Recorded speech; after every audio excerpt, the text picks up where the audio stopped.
जय हिंद दोस्तों। उम्मीद करता हूँ आप लोग बहुत अच्छे होंगे। दोस्तों, हमारे चैनल पर लूसेंट की सीरीज चल रही है, जिसका आज ये सेकंड वीडियो है। फर्स्ट वीडियो में हमने प्राचीन इतिहास देखा था लूसेंट का, और बहुत अच्छी तरीके से मैंने उसको कंप्लीट कराया हुआ है आपका, तो वो आप देख सकते हैं। डिस्क्रिप्शन में उसका लिंक दे दूंगा। आज हम देखेंगे अपना आधुनिक इतिहास जो है भारत का। इसके पहले मध्यकालीन देखना था हमें, लेकिन हम मध्यकालीन इसके बाद करेंगे, क्योंकि आधुनिक भारत के इतिहास से ज़्यादा क्वेश्चन पूछे जाते हैं। तो इसलिए हम पहले आधुनिक भारत के इतिहास को देखेंगे, क्योंकि थर्ड सीजीएल का बिहार में जो पेपर है और बीपीएससी भी है, अन्य जो भी पेपर होंगे, ये सब में काम बहुत आएगा। क्योंकि मैंने ये अपने नोट्स जो हैं वन लाइनर बनाए हुए हैं। आपको पता होगा कि लूसेंट जो है ऑलरेडी वन लाइनर है, लेकिन मैंने उसका भी निचोड़ बना दिया है, केवल की पॉइंट्स लिखे हैं, जो कि आपको बहुत अच्छी तरीके से मैं समझाऊंगा। बहुत ज़्यादा टाइम लगेगा नहीं। 4 से 5 बार आप अगर ये वीडियो देखते हैं तो आपको सारी चीज़ें याद हो जाएंगी, और इससे बहुत सारे क्वेश्चन डायरेक्टली टकराएंगे आपके। तो चलिए शुरू करते हैं दोस्तों। नमस्कार, मैं अमित दिव्य प्रकाश, दिव्य दृष्टि पीसीएस के माध्यम से दोस्तों सुन पा रहे हैं आप लोग मुझे। उम्मीद करता हूँ चैनल को सब्सक्राइब कर देंगे, बेल आइकन दबाएंगे तो कोई भी वीडियो आएगी तो आपको सबसे पहले उसका नोटिफिकेशन मिलेगा। अच्छा लगे दोस्तों तो लाइक करिए, अपने दोस्तों को शेयर भी करिए। कोई सुझाव हो तो कमेंट बॉक्स में कमेंट करिए। चलिए दोस्तों शुरू करते हैं हम लोग। तो देखिए, यहाँ पर हम लूसेंट का जो है शुरुआत करते हैं आज। तो यहाँ पर सबसे पहले हम देखेंगे उत्तरकालीन जो है मुगल सम्राट जो जो थे, कौन कौन से थे उत्तरकालीन मुगल सम्राट जो थे। तो अवध के जो सम्राट थे वो सादत खां थे। ये आपको पता होगा, मुगलों से स्वतंत्र इन्होंने अपना राज्य बनाया था, और उसके संस्थापक हैं। जो मुगल शासन दिल्ली का था, उससे ये अलग, इन्होंने अलग होकर अपना शासन नया स्वतंत्र रूप से बनाया था। तो अवध का जो थे सादत खां थे। रुहेलखंड के बीर दाऊद, और इनको ही अली मोहम्मद खां कहा जाता था। और बंगाल के जो थे मुर्शिद कुली खां थे। हैदराबाद के चिनक्लीज खां या निजाम के नाम से जाना जाता है इनको। कर्नाटक के जो थे सादुतुल्ला खां के नाम से इनको जाना जाता है। भरतपुर में जो भरतपुर के संस्थापक थे वो थे चूरामन व बदन सिंह, ये थे। अब हम देखते हैं जो मुगलकालीन कुछ शासक बादशाह थे। बहादुर शाह जो थे उनको मुअज्जम के नाम से जाना जाता है। शाह खबर के नाम से भी उनको जाना जाता था। शासक निर्माता जो हैं सैयद बंधु, ये इसमें से हुसैन अली खां, अब्दुल्ला खां, दो लोगों को ये शासक निर्माता के नाम से जाना जाता है। प्रश्न पूछ लिया जाता है कि शासक निर्माता के नाम से किसको, इन जो चार ऑप्शन दिए रहते हैं कि इनमें से कौन शासक निर्माता के नाम से जाना जाता है। तो यहाँ पर आपको दो याद रखने हैं। लंपट मूर्ख के नाम से जहांदार शाह को जाना जाता था दोस्तों। घृणित कायर के नाम से फर्रुखसियर को जाना जाता था। रंगीला के नाम से मोहम्मद शाह को जाना जाता था। हुसैन अली खां, इनकी हत्या जो कर दी थी हैदर बेग ने कर दी थी 9 अक्टूबर 1720 में। दोस्तों, अगर ये आपको दिख नहीं पा रहा हो तो आप अपनी जो है वीडियो की जो क्वालिटी है उसको थोड़ा सा इम्प्रूव कर लिए तो शायद दिखे आपको, और नहीं तो मैं इसकी पीडीएफ भी आपको दे दूंगा, वहाँ से आप देख सकते हैं। टेलीग्राम भी ज्वाइन कर लीजिए, लिंक मैं डिस्क्रिप्शन बॉक्स में दे दूंगा। वहाँ पे हम लोग जो अपडेट चीज़ रहती हैं उसको वहाँ पे शेयर करते हैं, तो उसको आप ज्वाइन कर लीजिए। स्थापना जो अवध की थी ईरानियों ने की थी दोस्तों, हैदराबाद की तुरानियों ने की थी। नादिर शाह, पता होगा आपको, 1739 में ये दिल्ली पर इसने आक्रमण किया था, और शासक उस समय था मोहम्मद शाह जो था भारत का, मुगल काल का। और ईरान का नेपोलियन भी इसे कहा जाता है। तख्ते ताऊद, कोहिनूर व 70 करोड़ रुपए ले गया था ये उस समय लूट कर। मोहम्मद शाह जो था आखिरी शासक था तख्ते ताऊद पर बैठने वाला, ये आपको याद रखना होगा दोस्तों। अब इसके बाद उत्तरकालीन मुगल सम्राट, मतलब जो औरंगजेब, जब औरंगजेब की मृत्यु हुई तो उसके बाद कुछ मुगल शासक हुए, लेकिन बहुत ज़्यादा उनका रुतबा था नहीं और बहुत ज़्यादा योग्य थे नहीं, इसलिए उनको हम ज़्यादा याद नहीं करते। लेकिन यहाँ पर आपको जानने की ज़रूरत है कौन कौन से थे। तो देखिए, बहादुर शाह जो थे 1717 से 1707 से 1712 ईस्वी तक इनका शासन था। जहांदार शाह जो था 1712 से 1713 ईस्वी तक। फर्रुखसियर जो था 1713 से 1719 तक। और मोहम्मद शाह 1719 से 1748। देखिए, इसके पास चांस था, ये चाहता तो फिर से मुगल काल को स्वर्ण काल की तरफ ले आता और अच्छी उसकी स्थिति सुधार सकता था, लेकिन आपको पता होगा मोहम्मद शाह रंगीला आदमी था, तो रंगीला था तो इसलिए ये मतलब कुछ कर नहीं पाया। अहमद शाह फिर उसके बाद 1748 से 1754 ईस्वी। शाह आलम द्वितीय जो था 1759 से 1806 ईस्वी। ये सब देखिए, उसके बाद अंग्रेजी जब शासन आ गया तो फिर ये लोग केवल पेंशन पे रहने लगे थे, बस केवल कहने के नाम पे शासक, मतलब मुगल काल के जो महाराजा राजा जो भी थे। अकबर द्वितीय 1806 से 1837। बहादुर शाह जफर जो था, और इसको ही बहादुर शाह द्वितीय भी कहा जाता था। ये 1837 से 1857 ईस्वी तक ये रहा। उसके बाद इसको देश निकाला दे दिया गया था, रंगून भेज दिया गया था, क्योंकि 1857 की क्रांति में मतलब माना क्या जाता है इन्होंने भी अपना जो है योगदान दिया था। उसके बाद दोस्तों पानीपत का तृतीय युद्ध जो था 1761 ईस्वी में हुआ था, मराठा व अहमद शाह अब्दाली के बीच में हुआ था। ये फैक्ट हैं और फैक्ट आपको याद करने पड़ेंगे, क्योंकि जो प्री एग्जाम में दोस्तों फैक्ट ही पूछा जाता है। तो ये वन लाइनर मैंने फैक्ट के रूप में बनाया है, बस आप इसको 4 से 5 बार देखेंगे तो बहुत आराम से ये चीज़ें आपको याद हो जाएंगी। अंतिम मुगल सम्राट जो था बहादुर शाह जफर द्वितीय था, वही बहादुर शाह जफर जिसको कहा जाता है, और इसने हीरा महल को बनवाया था बहादुर शाह जफर ने। भारत में यूरोपीय व्यापारियों का आगमन जो था, अब यहाँ पर हम देखेंगे कौन कौन से जो यूरोपीय व्यापारी आए थे। तो वास्को डी गामा जो दोस्तों आया था कालीकट पर 17 मई 1498 ईस्वी में पहली बार। अब्दुल मनीद जो था इसका पथ प्रदर्शक बना था उस समय। अब ये आया था अब यहाँ पहले आप इसको देखिए, फ्रांसिस्को द अल्मीडा जो था ये प्रथम पुर्तगाली वायसराय था, 1505 में आया था। उसके बाद दोस्तों अल्फांसो द अल्बुकर्क ये 1510 में आया था और दूसरा वायसराय था, और वास्तविक संस्थापक था ये पुर्तगाल का।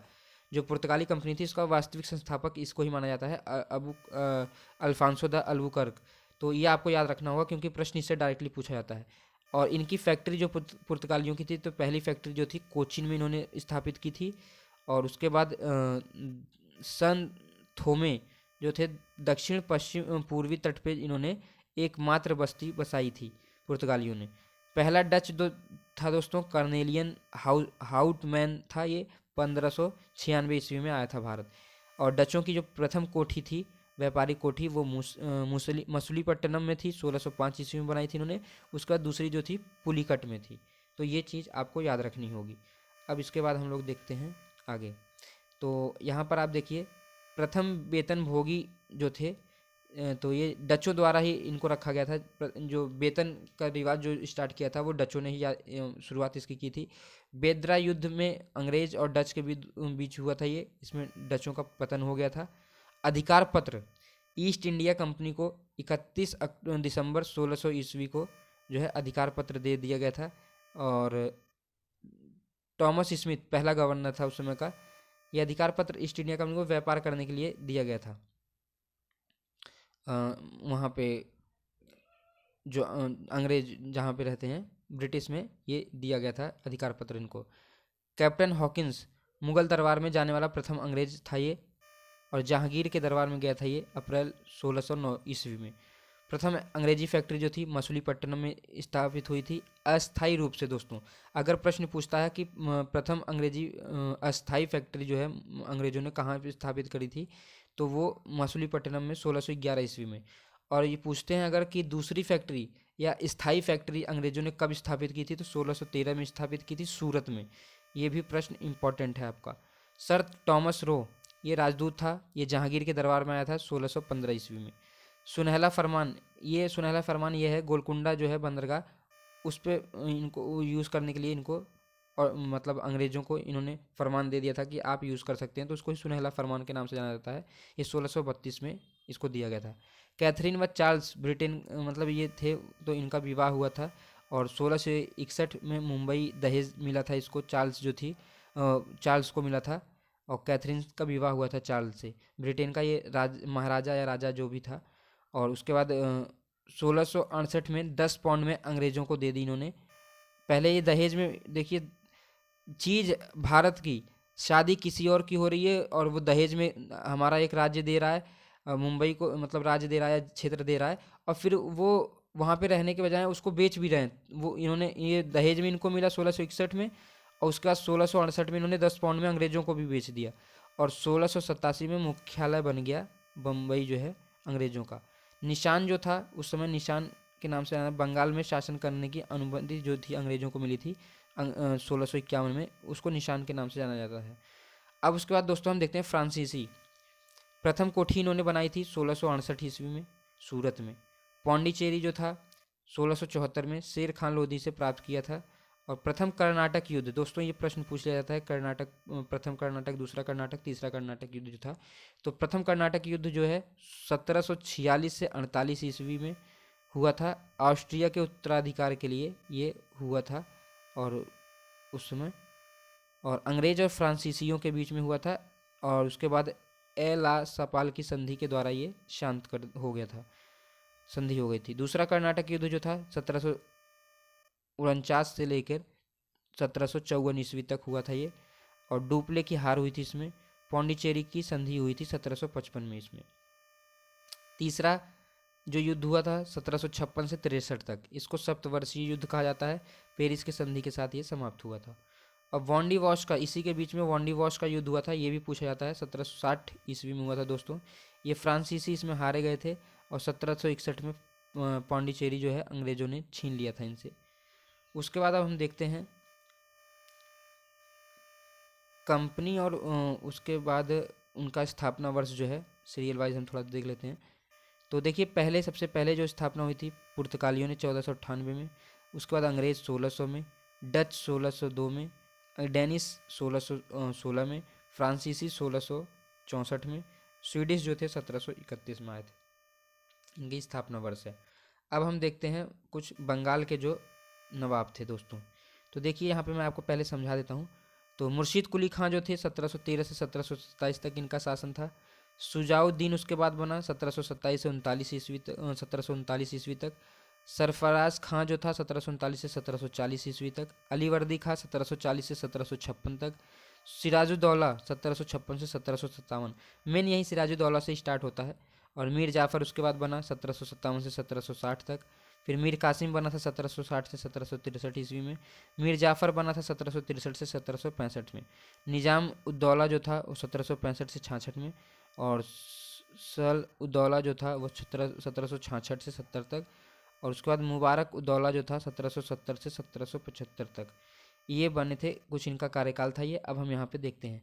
तो दोस्तों देखिए, बंगाल में अंग्रेजों का आधिपत्य जो था, मुर्शीद कुली खां स्वतंत्र शासक था। इसने बंगाल में मतलब अपनी नींव रखी थी, शासन स्टार्ट किया था मुगल शासन से अलग होकर। राजधानी इसने बनाई ढाका से मुर्शिदाबाद ले गया था ये। और कार्य इसने किया था इजारेदारी प्रथा व तकाबी ऋण की शुरुआत करी थी कृषकों के लिए इन्होंने ये जो था इसने शुरू की थी। उसके बाद उत्तराधिकारी इसका बना सुजाउद्दीन, दामाद था इसका। फिर गिरिया का युद्ध हुआ था दोस्तों 1740 में। सरफराज को मारकर अलीवर्दी खां शासक बन गया, और भारत का स्वर्ग जो था अलीवर्दी खां के शासन में बंगाल को कहा जाने लगा था। इसके ही शासनकाल में बंगाल को भारत का स्वर्ग कहा जाने लगा था। फिर इसका उत्तराधिकारी जो बना सिराजुद्दौला बना। सिराजुद्दौला के बारे में आपको पता होगा, ब्लैक होल जो त्रासदी थी, बहुत फेमस त्रासदी थी, और प्रश्न पूछा जाता है 20 जून 1756 को हुई थी। तो इसने कुछ अंग्रेज़ों को जेल में बंद करके वहीं पे सबको मार दिया था, तो उसी को ब्लैक होल त्रासदी कहते हैं। और प्लासी का जो युद्ध है इसी के दौरान हुआ था, सिराजुद्दौला में से हुआ था। और जो रॉबर्ट क्लाइव था वो विजयी हुआ था उसमें। और ये हुआ था 23 जून 1757 ईस्वी को प्लासी में। इसमें सिराजुद्दौला की मौत हो गई थी। फिर उसके बाद शासक किसने बनाया? रॉबर्ट क्लाइव ने। अंग्रेज़ों का यहीं से स्टार्ट, अंग्रेज़ों का जो शासन था, तो प्लासी के युद्ध से ही माना जाता है कि शुरुआत हो गई थी। सिराजुद्दौला का हारना और उसकी मृत्यु, और वहीं से अंग्रेज़ों का फिर से मतलब अंग्रेज़ों के शासन की नींव पड़ गई थी दोस्तों। शासक फिर उसने बनाया मीर जाफ़र को, और मीर जाफ़र को तो ये इसी समय बनाया था। फिर उसके बाद शासक इसने मीर जाफ़र को हटाकर मीर कासिम को बना दिया 1760 में। फिर मीर कासिम ने क्या किया कि राजधानी स्थानांतरित कर दी इसने मुर्शिदाबाद से मुंगेर। इसी बीच 3 बार राजधानी मतलब यहाँ की बंगाल की बदली गई। पहले ढाका थी, फिर मुर्शिदाबाद हुई, फिर मुंगेर हुई। तो ये भी पूछ लिया जाता है क्रम से कि क्या थी राजधानी। अब हम देखते हैं नेक्स्ट अपना आगे का। दोस्तों देखिए यहाँ पे बक्सर का युद्ध जो हुआ था, मीर कासिम, अवध का जो नवाब था सुजाउद्दौला, शाह आलम द्वितीय अंग्रेज जो मुगल शासक था, इन लोगों का ये तीनों मिलकर युद्ध लड़े थे अंग्रेज़ों से। तो ये 22 अक्टूबर 1764 ईस्वी को ही बक्सर का युद्ध हुआ था बक्सर में। हेक्टर मुनरो था अंग्रेजी सेनापति था ये, और यहाँ पे अंग्रेज़ों की जो है विजय हुई, और यहीं से पूर्ण रूप से ये हो गया कि अब अंग्रेज़ ही शासन करेंगे भारत पर, क्योंकि जो यहाँ के नवाब थे वो सब हार गए, और उसके कई कारण थे। वो अभी फैक्ट यहाँ पे चल रहा है, आप मेंस के लिए ज़रूरी है कि क्यों हुआ, वो मैं दूसरे वीडियो में आपको बताऊँगा। अब यहाँ पर देखते हैं अंग्रेज़ के मैसूर से जो संबंध थे, तो मैसूर का जो था शासक हैदर अली था 1761 में। उसके बाद मृत्यु जो इसकी हुई थी 1782 ईस्वी में हुई थी द्वितीय आंग्ल मैसूर युद्ध। आंग्ल मतलब अंग्रेजी और मैसूर के जो बीच युद्ध हुआ था उसी दौरान 1782 में हैदर अली की मृत्यु हो गई थी। उत्तराधिकारी जो था हैदर अली का टीपू सुल्तान, और राजधानी जो थी इसकी श्रीरंगपट्टनम। प्रश्न पूछ लिया जाता है। और इसने वहीं पे स्वतंत्रता का वृक्ष भी लगवाया था। उपाधि इसने धारण करी थी पादशाह, और 1787 ईस्वी में ये उपाधि धारण करी थी दोस्तों। अब हम देखते हैं इनके कुछ महत्वपूर्ण युद्ध जो थे। तो आप यहाँ पे देखिए, प्रथम आंग्ल मैसूर युद्ध जो था 1767 से 1769 तक हुआ था, और गवर्नर जनरल इस समय कोई नहीं था। और द्वितीय जो हुआ था इसी के दौरान जो है हैदर अली की मृत्यु हुई थी, लेकिन ये चला था 1780 से 1784 तक। 82 में मृत्यु हो गई। उसके बाद 82 में ही टीपू सुल्तान ने मोर्चा संभाल लिया था। और इसका जो अंग्रेज सरकार की तरफ से जो इसका नेतृत्व कर रहा था वो वॉरेन हेस्टिंग कर रहा था। तृतीय जो है आंग्ल मैसूर युद्ध जो था 1790 से 1792 तक कॉर्नवालिस इसका नेतृत्व कर रहा था अंग्रेजी तरफ से। और चतुर्थ जो था वो 1799 ईस्वी में ही ख़त्म हो गया। टीपू सुल्तान की मृत्यु हो गई थी क्योंकि, और इसका नेतृत्व जो कर रहा था लॉर्ड वेलेजली कर रहा था, और 1799 ईस्वी में मृत्यु हो गई थी। और श्रीरंगपट्टनम में महत्वपूर्ण संधियाँ जो हुई थी पहले, दूसरे और तीसरे जो है आंग्ल मैसूर युद्ध में। तो पहली जो हुई थी 1767 से 69 तक, इसमें मद्रास की संधि हुई थी दोस्तों। द्वितीय में मंगलोर की संधि हुई थी जिसमें, और तृतीय जो था श्रीरंगपट्टनम की संधि हुई थी 1792 ईस्वी में। चौथे में तो टीपू सुल्तान की मृत्यु हो गई थी। उसके बाद हम देखते हैं सिख एवं अंग्रेज। तो यहाँ पर दोस्तों सिख जो हैं इनके भी कुछ हैं। तो सिख के संस्थापक जो माना जाता है गुरु नानक को प्रथम गुरु थे ये। आध्यात्मिक पुनर्जीवन जो था इनका 1496 ईस्वी कार्तिक पूर्णिमा के दिन हुआ था। मृत्यु इनकी करतारपुर में हुई थी 1538 ईस्वी में। उसके बाद गुरुमुखी लिपि जो है गुरु अंगद ने इसकी शुरुआत करी थी। ये दूसरे गुरु थे, प्रश्न पूछा जाता है इसका। और गुरु अमरदास जो थे वो तीसरे गुरु थे। अकबर ने गोविंदवाल जाकर भेंट भी की थी इनसे, और 5 गांव दिया था इन्होंने। बीबी भानी पुत्री थी गुरु को दान, जो उनको दान दिया था अकबर ने। और गुरु अर्जुन देव जो थे ये 1581 से 1606 तक 5वें गुरु थे ये। आदि ग्रंथ की इन्होंने रचना करी थी। हरमंदिर साहब जो अमृतसर में है उसमें जो स्वर्ण मंदिर का जलाशय में निर्माण जो इन्होंने कराया था हरमंदिर साहब का, जहांगीर ने मरवा दिया था इनको 1606 में किसी कारणवश मरवा दिया था जहांगीर ने। और गुरु तेग बहादुर जो थे 1664 से 75 तक 9वें गुरु थे वो सिखों के। और इस्लाम ना स्वीकार करने पर औरंगजेब ने भी जो है इनका शीशगंज के पास मरवा दिया था। तो 2 जो सिख गुरु थे जिनको मुगल काल के शासकों ने मरवा दिया था, एक गुरु अर्जुन देव जिनको जहांगीर ने मरवाया था, और गुरु तेग बहादुर जो 9वें गुरु थे इनको औरंगजेब ने मरवाया था। उसके बाद दोस्तों गुरु गोविंद सिंह जो थे 1675 से 1708, तो ये 10वें गुरु थे और अंतिम गुरु थे। और इनका बिहार से बहुत खास नाता है, और जो है ये सच्चा पातशाह की उपाधि इन्होंने धारण करी थी। जन्म इनका पटना में हुआ था 1666 ईस्वी में। कार्य इन्होंने जो किए थे 5 ककार अनिवार्य किए थे। केश, कंघा, कृपाण, कच्छा व कड़ा, ये 5 चीज़ें जो हैं सिख लोग धारण करते हैं। तो ये इन्होंने ही बताया था। नाम के अंत में सिंह शब्द जोड़ने के लिए भी बोला था इन्होंने। निवास स्थान इनका था आनंदपुर साहिब। कार्यस्थली थी पओता। गुरु गोविंद सिंह जो थे इन्होंने जफरनामा लिखी थी फारसी में। खालसा पंथ व पाहुल प्रणाली की शुरुआत करी थी। आदि ग्रंथ को वर्तमान रूप जो है इन्होंने ही दिया था दोस्तों। अब मृत्यु इनकी जो हुई थी 1708 में नांदेड़ गुल खां द्वारा इनकी हत्या कर दी गई थी। अब देखते हैं हम बंदा बहादुर। एक बंदा बहादुर थे, काफ़ी इससे भी प्रश्न पूछा जाता है बंदा बहादुर से। 1670 ईस्वी में ये पुंछ में इनका जन्म हुआ था। लक्ष्मण दास इनका बचपन का नाम था, और रामदेव भारद्वाज पिता थे। उसके बाद हम आगे देखते हैं।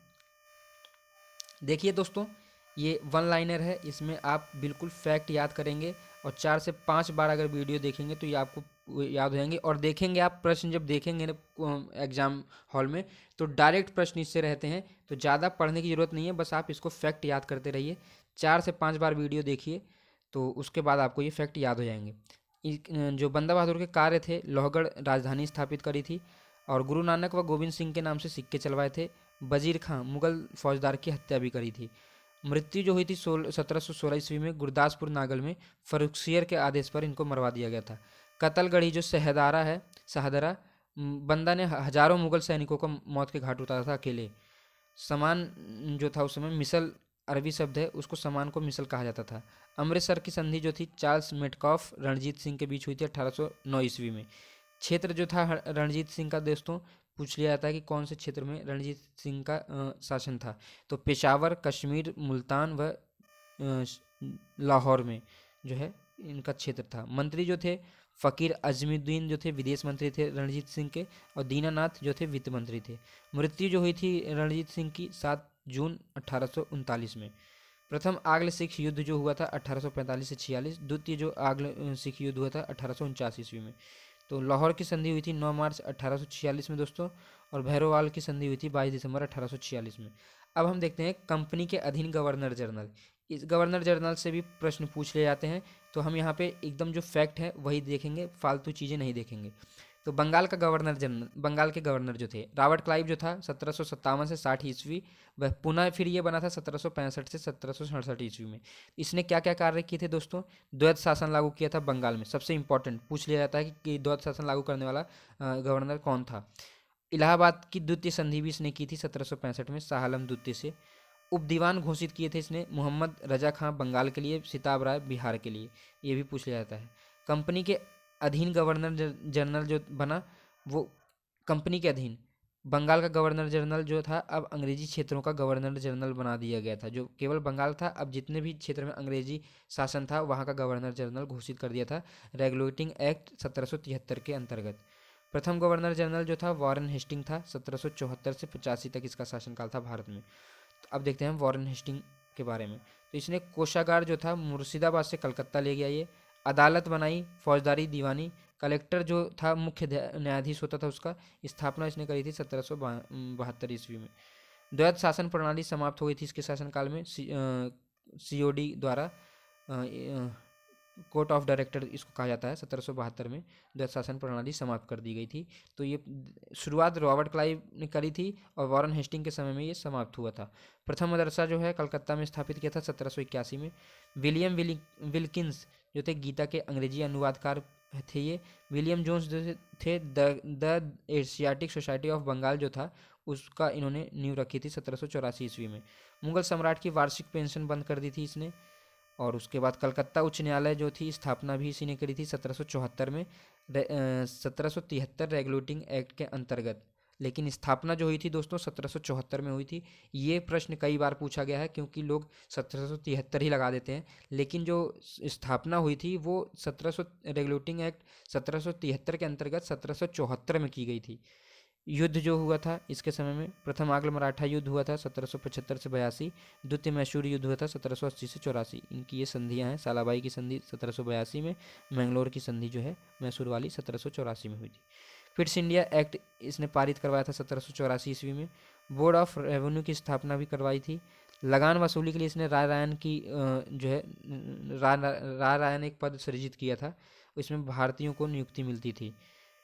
और क्या नियुक्ति मिलती थी? ये राय रायन जो थे वो लोगों से कर वसूलते थे दोस्तों, बेसिकली यही था। और क्योंकि जनता के बीच में जाके उनको ही गाली मिलती थी, इसलिए इन्होंने भी वहाँ पे भी कूटनीति जो है अपनाई थी। और पिट्स इंडिया एक्ट जो था 1784 ईस्वी के विरोध में इसने जो इस्तीफा दे दिया था। और 1785 इंग्लैंड वापस चला गया। महाभियोग लगा इसके ऊपर, बर्क द्वारा लगाया गया था। और सुरक्षा प्रकोष्ठ की जो नीति भी थी वॉरेन हेस्टिंग से ही संबंधित थी, सुरक्षा प्रकोष्ठ की नीति। अब हम आते हैं अपने नेक्स्ट उस पर, देखते हैं आगे। दोस्तों उम्मीद कर रहा हूँ कि आपको सारी चीज़ें क्लियर दिख पा रही होंगी, और अगर नहीं दिखती तो थोड़ा सा जो है इसका इमेज की क्वालिटी जो है, वीडियो की क्वालिटी इंप्रूव कर लीजिए आप, तब आपको क्लियर दिखेंगी चीज़ें। ये मेरे शॉर्ट नोट्स थे दोस्तों, मैंने सोचा आप लोगों के काम आएंगे और आप लोगों को भी शेयर कर रहा हूँ इसीलिए। और इससे बहुत सारे प्रश्न डायरेक्टली टकराते हैं, ये आप भरोसा मान के चलिए। इसको देखिए और देखिए आप प्रश्न जब जाएंगे अपना एग्ज़ाम देने तो उसमें डायरेक्टली इसी से क्वेश्चन पूछे जाएंगे, इसका मुझे भरोसा है पूरा। देखिए इसके बाद सर जॉन मैकफर्सन जो थे अस्थाई गवर्नर जनरल बनाया था इनको 1785 से 86 तक। अब उसके बाद दोस्तों आता है लॉर्ड कॉर्नवालिस, बहुत इंपॉर्टेंट है ये, 1786 से 1793 तक ये था। और उसके बाद 1805 में भी बना था। जिले के समस्त अधिकार जो थे कलेक्टर को इसने दे दिया था, सौंप दिया था। और कार्नवालिस कोड का निर्माण भी इसने 1793 में किया था, ये भी प्रश्न पूछा जाता है। और इसको हम शक्ति पृथक्करण का सिद्धांत के नाम से भी जानते हैं, तो ये इम्पॉर्टेंट है। कंपनी के कर्मचारियों ने के निजी व्यापार पर प्रतिबंध लगा दिया था इसने। जिला में पुलिस थाना की स्थापना करी थी, जो आपको जिले में पुलिस थाने दिखते हैं उसकी स्थापना इसी ने करी थी। स्थायी बंदोबस्त पद्धति भी लागू किया था इसने। भू राजस्व का 90% मतलब 10/11 कंपनी के हिस्से जाता था और 1/11 स्वयं रखना होता था। ये जान लीजिए कि 90% अगर कोई चीज़ ले रहा है तो बहुत ही खतरनाक स्थिति थी उस समय। और नागरिक सेवा का जनक भी माना जाता है इसको। उसके बाद आता है सर जॉन शोर। ये 1793 से 98 तक रहा था भारत में। इसने हस्तक्षेप की नीति अपनाई थी। ये पूछा जाता था कि हस्तक्षेप की नीति किस के द्वारा अपनाई गई थी, किस गवर्नर जनरल के, तो वहाँ पे आप टिक मारेंगे sir John Shore. Lord Wellesley अब आता है इसके बाद। 1798 से 1805 तक इसका कार्यकाल रहता है। इसने सहायक संधि की दोस्तों शुरुआत करी थी, बहुत इंपॉर्टेंट है सहायक संधि। भारत में सर्वप्रथम फ्रांसीसी गवर्नर डुप्ले द्वारा ये लागू किया गया था, जो है भारत में सर्वप्रथम इसकी शुरुआत जो थी डुप्ले द्वारा की गई थी, सहायक संधि वाली। सहायक संधि करने वाला प्रथम राज्य जो था, मतलब जो राज्य थे देखते हैं कौन था। तो प्रथम जो था हैदराबाद था 1798 ईस्वी में। उसके बाद मैसूर ने सहायक संधि मंजूर कर ली थी 1799 ईस्वी में, जब टीपू सुल्तान की मौत हुई। उसके बाद तंजौर था, अक्टूबर 1799 में इसने किया था। और अवध फिर उसके बाद 1801 ईस्वी में हुआ था। फिर पेशवा ने मंजूर किया था दिसंबर 1802 में। और फिर बरार एवं भोसले दिसंबर 1803 में। फिर उसके बाद सिंधिया ने 1804 में इसको मंजूरी दी थी।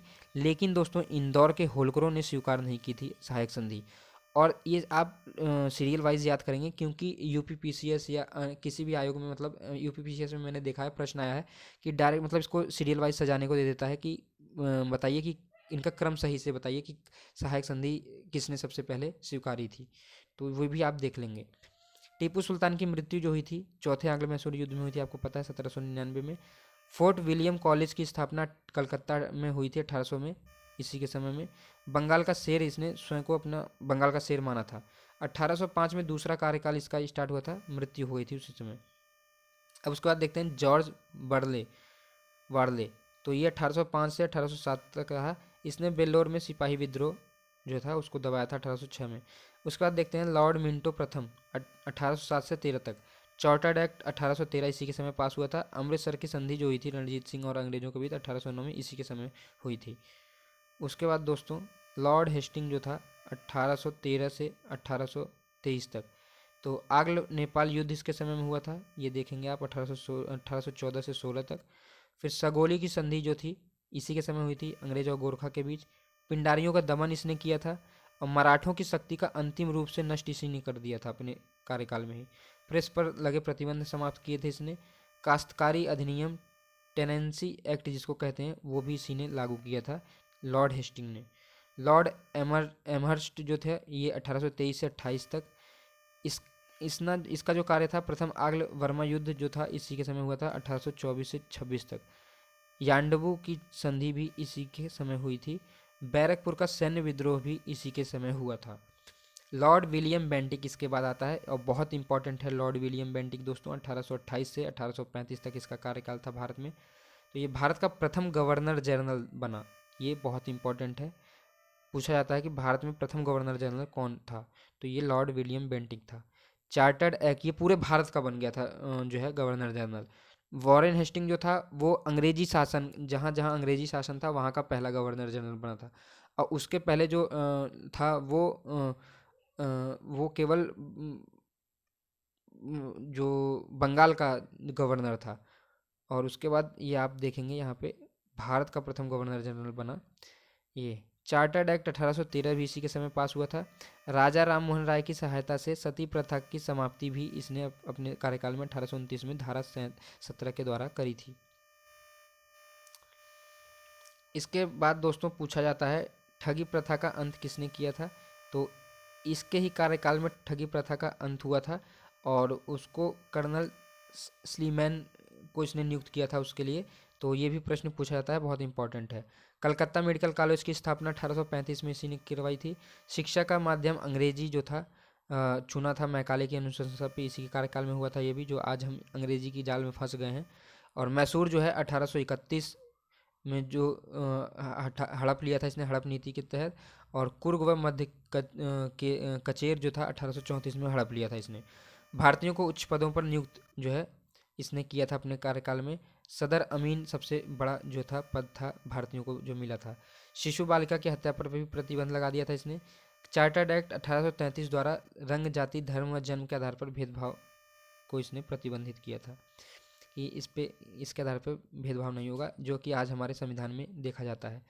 चार्ल्स मेटकॉफ, ये 1835 से 36 एक साल का कार्यकाल था। भारतीय प्रेस का मुक्तिदाता के नाम से जाना जाता है इसको। लॉर्ड ऑकलैंड जो था 1836 से 1842 तक है दोस्तों।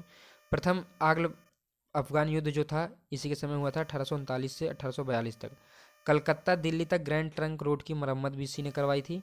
और भारतीयों को डॉक्टरी शिक्षा हेतु विदेश जाने की अनुमति इसके कार्यकाल में ही मिली थी। दोस्तों देखिए, बोरियत अगर हो रही हो आपको तो बोरियत ना हो, क्योंकि ये फैक्ट है और इसमें हम कुछ कर नहीं सकते। लूसेंट पढ़ने में नींद आ जाती है बहुत लोगों को, लेकिन ये आप जान लीजिए वो कैप्सूल है कि जब आप इसको खाएंगे ना, मतलब आप इसको पढ़ेंगे तो एग्ज़ाम में आपको बहुत ज़्यादा फ़ायदा करेगा ये। तो चलिए देखते हैं अगला। लॉर्ड एलिनबरो, ये 1842 से 44 तक था भारत में। प्रथम आंग्ल अफगान युद्ध समाप्त हुआ था इसी के समय में। सिंध की ब्रिटिश साम्राज्य में विलय जो था सिंध का, वो भी इसी ने करा था। और वह अफगानी तूफान की पूंछ थी, ये कहा था नेपियर ने। ये प्रश्न पूछा भी गया है और शायद 67 का जो री एग्ज़ाम हुआ है उसमें ही पूछा गया था कि ये चीज़ किसने कही थी, तो नेपियर ने ही कही थी। यह वह अफगानी पूंछ की तूफान थी। दास प्रथा का उन्मूलन भी इसी ने किया था और 1843 एक्ट 5 के द्वारा। रविवार की छुट्टी की शुरुआत भी इसी के कार्यकाल में हुई थी 1843 में। लॉर्ड हॉर्डिंग, ये 1844 से 1848 का कार्यकाल था। अब 4-4 साल के कार्यकाल होने लगे दोस्तों, पहले 6 था, फिर उसके बाद 5 आया, फिर 4-4 साल। प्रथम आंग्ल सिख युद्ध जो था इसी के समय में हुआ था 45 से 46 तक। नरबली प्रथा का प्रतिबंध किया था इसने। और उसके बाद हम देखते हैं लॉर्ड डलहौजी, बहुत इंपॉर्टेंट है ये जो है गवर्नर जनरल लॉर्ड डलहौजी जिसका नाम है। देखते हैं इसने क्या क्या करामातें की थी। लॉर्ड डलहौजी, द्वितीय आंग्ल सिख युद्ध जो था 1848 से 49 तक इसी के समय हुआ था। पंजाब का ब्रिटिश शासक में विलय इसी ने किया था 29 मार्च 1849 में। कोहिनूर हीरा विक्टोरिया को भेजा था इसी ने, जो कि आज भी हमें नहीं मिला है और ना शायद उम्मीद, पता नहीं मिलेगा कि नहीं मिलेगा। द्वितीय आंग्ल वर्मा युद्ध जो था इसी के समय हुआ था 1852 में। लोअर वर्मा व पियुगु का विलय भी इसने कर लिया था। सिक्किम पर अधिकार भी इसने 1850 में कर लिया था दोस्तों।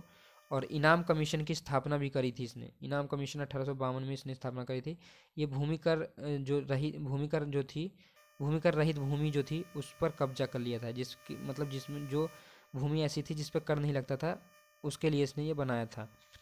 व्यपकत सिद्धांत बहुत फेमस है इसका, डॉक्ट्रिन ऑफ लैप्स का, यही इसने ही लागू किया था। विलय किए गए राज्य जो थे उसमें सर्वप्रथम राज्य थे सतारा 1848 में। जैतपुर बुंदेलखंड में आता है दोस्तों उसको, और संभलपुर उड़ीसा में आता है। ये 1849 में इसने एक साथ इस पे विलय किया था इसका।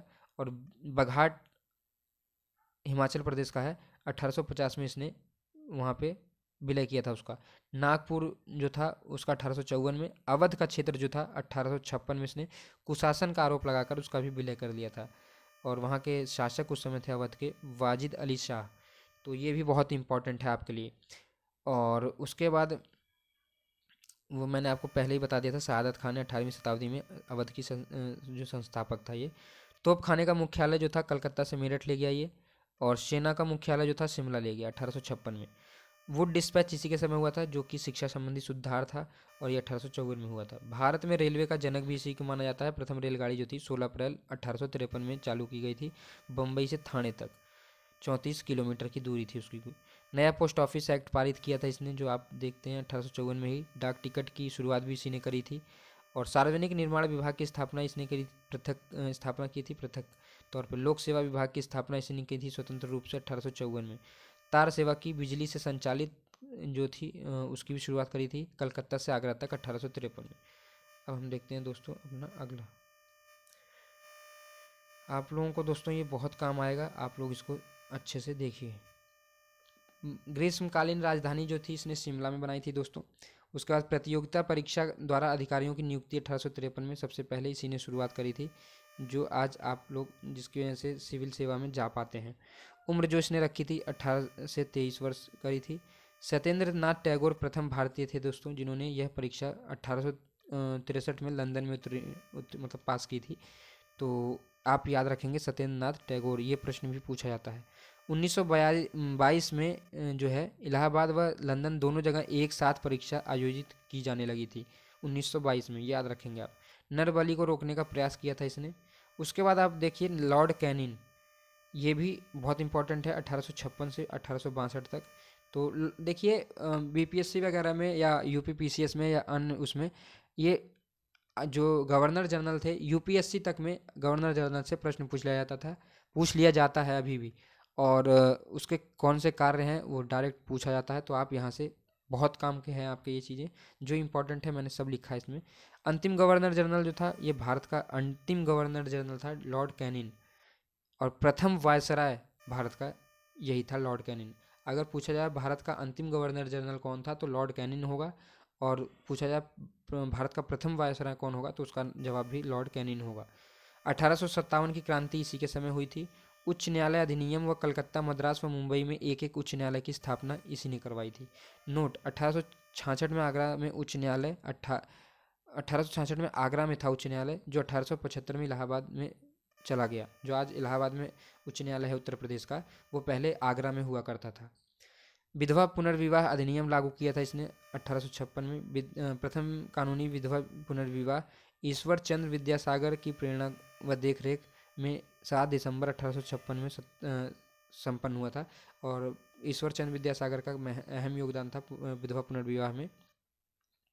महालेखा परीक्षा पद का सृजन भी इसी ने किया था 1857 में दोस्तों। भारत शासन अधिनियम 1858 के तहत मुगल सम्राट का पद समाप्त कर दिया था इसने। और इसी के साथ जो है जो आखिरी शासक था मुगल शासक, उसको इसने रंगून भेज दिया था।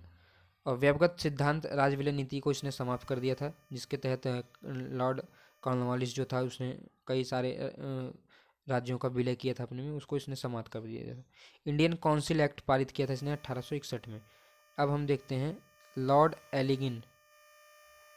लॉर्ड एलिगिन ने क्या क्या किया था इसको देखिए आप। लॉर्ड एलिगिन दोस्तों, बहावी आंदोलन का दमन किया था इसने और मृत्यु उसकी हुई थी धर्मशाला में, हिमाचल प्रदेश। लॉर्ड लॉरेंस जो था वो 1864 से 69 तक भारत में था और इसने शानदार निष्क्रियता के नाम से इसको प्रसिद्धि मिली थी। अकाल आयोग का गठन भी इसने किया था हेनरी कैम्पबेल के नेतृत्व में। प्रथम समुद्री टेलीग्राफ की सेवा भी इसने शुरुआत करी थी भारत और यूरोप के बीच। उसके बाद हम देखते हैं लॉर्ड मेयो, ये भी काफ़ी इंपॉर्टेंट है, प्रश्न बनता है इससे। 1869 से 1872 तक ये भारत का जो है वायसराय था। मेयो कॉलेज की स्थापना इसमें अजमेर में की थी 1872 में। कृषि विभाग की स्थापना की थी 1872 में। ये पहला वायसराय था दोस्तों जो अपने वायसराय रहते हुए इसकी मृत्यु हुई थी। शेर अली अफरीदी ने 8 फरवरी 1872 को इसको मार दिया था। और प्रथम वायसराय जो अपने शासनकाल में मारा गया था, ये पूछा जाता है प्रश्न, काफ़ी इंपॉर्टेंट है ये वाला पॉइंट। प्रथम जनगणना जो थी इसी के समय हुई थी 1872 में, अंग्रेजों के समय में। ये भी प्रश्न इंपॉर्टेंट है, तो लॉर्ड मेयो काफ़ी इंपॉर्टेंट है। लॉर्ड नाथुबुर्ग, ये 1872 से 76 तक था। घोषणा इसने करी थी, मेरा उद्देश्य करों को हटाना तथा अनावश्यक वैधानिक कार्रवाइयों को बंद करना है। और कूका आंदोलन इसके समय में हुआ था। सुएज नहर खुलने से भारत ब्रिटेन के व्यापार में वृद्धि हुई थी इसी के समय में। अब इसके बाद हम देखते हैं आगे। अब देखते हैं यहाँ पे दोस्तों लॉर्ड लिट्टन, काफ़ी इम्पॉर्टेंट है लॉर्ड लिट्टन भी।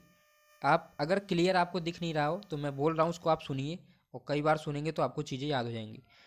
ओवन मेडिरिथ के नाम से रो प्रसिद्ध हुआ। और बम्बई, मद्रास, हैदराबाद, पंजाब, मध्य भारत में भयानक अकाल इसी के समय पड़ा था। अकाल आयोग की इसने नियुक्ति की थी 1878 में। और दिल्ली दरबार का आयोजन भी इसी के समय हुआ था 1 जनवरी 1870 को। कैसर हिंद की उपाधि महारानी विक्टोरिया को प्रदान करी थी, ये प्रश्न पूछा जाता है दोस्तों, बहुत इंपॉर्टेंट है। वार्नाकुलर प्रेस एक्ट लागू किया था इसने मार्च 1878 में, ये भी बहुत इंपॉर्टेंट है। नोट, पॉयनियर ने इस एक्ट का समर्थन किया था। पॉयनियर एक अखबार था, उसने वार्नाकुलर प्रेस एक्ट का समर्थन किया था दोस्तों। उसके बाद हम देखते हैं भारतीय शस्त्र अधिनियम पारित हुआ था 1878 में। सिविल सेवा परीक्षा की सीमा इसने घटा दी थी, 21 वर्ष से जो थी उससे 19 वर्ष कर दी थी इसने सिविल सेवा परीक्षा की उम्र जो थी।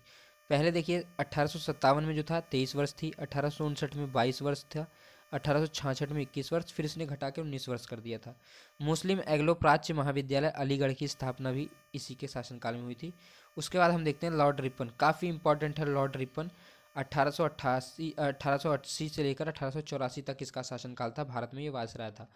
वर्नाकुलर प्रेस एक्ट समाप्त किया, पहला काम किया, बहुत अच्छा, 1882 में। सिविल सेवा परीक्षा की जो उम्र सीमा थी 19 से बढ़ाकर जो है 21 वर्ष कर दी, जो कि इसने घटा दी थी लॉर्ड लिटन ने, इसको भी बढ़ाया इसने। स्थानीय स्वशासन की शुरुआत भी इसने ही की थी, और ये भारत के लिए बहुत सही था। 18 मई 1882 को कानून बना था। स्थानीय स्वशासन की शुरुआत इसी के समय हुई थी। स्वतंत्र नियमित जनगणना इसी के समय में हुई थी। देखिए शुरुआत जनगणना की जो थी 1872 में हुई थी लॉर्ड मेयो के टाइम में, लेकिन जो नियमित तौर पे हुई थी हर 10 वर्ष पे जो होती थी, उसकी शुरुआत अगर पूछी जाए तो 1881 में हुई थी, और लॉर्ड रिपन के द्वारा कराई गई थी इसकी पहली शुरुआत जो थी। प्रथम कारखाना अधिनियम जो 1881 पारित किया गया, 7 वर्ष से कम बच्चों को काम करने के लिए प्रतिबंधित तथा 7 से 12 वर्ष के बच्चों को 9 घंटे से ज़्यादा कार्य करने पर प्रतिबंध लगा दिया गया था। चाय और कॉफ़ी व नील पर लागू नहीं थे ये नियम जो थे, और सब चीज़ों पर लागू था। हंटर आयोग जो था शिक्षा सुधारों के लिए इसी के शासनकाल में बना था।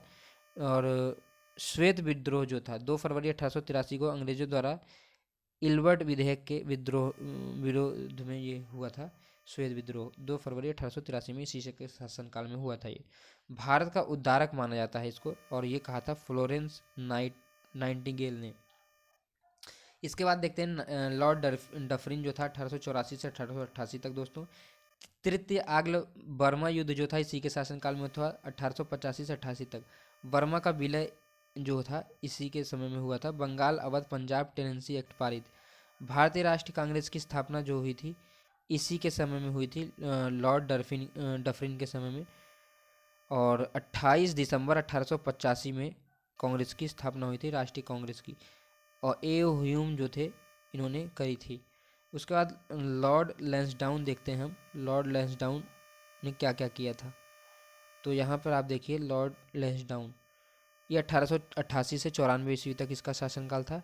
डूरंट रेखा का निर्माण किया था, जो भारत अफगानिस्तान के बीच सीमा रेखा है, उसका निर्माण इसी ने किया था। दूसरा कारखाना अधिनियम 1891, जिसमें स्त्रियों को 11 घंटे से ज़्यादा काम करने पर प्रतिबंध लगा दिया गया था, और सप्ताह में 1 दिन की छुट्टी की व्यवस्था भी इसने की थी। अब हम देखते हैं लॉर्ड एल्गिन द्वितीय 1894 से 99 दोस्तों। भारत को तलवार पर विजित किया गया है, और तलवार के बल पर ही इसकी रक्षा की जाएगी, ये कथन है इसका लॉर्ड एल्गिन द्वितीय का।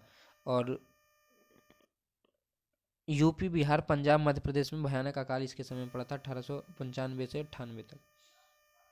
अब देखते हैं लॉर्ड कर्जन, जो कि बहुत फेमस है। लॉर्ड कर्जन पूछा जाता है बार बार। भारतीय टंकन और पत्र मुद्रा जो अधिनियम था उसको पारित किया था इसने 1899 में। अंग्रेजी स्वर्ण मुद्रा को भारत में जो है भारत की कानूनी मुद्रा घोषित करी थी इसी ने। कलकत्ता कॉरपोरेशन अधिनियम 1899 पारित किया था इसने। आयोग बनाए थे दोस्तों कुछ इसने, देखते हैं कौन कौन से आयोग बनाए थे इसने।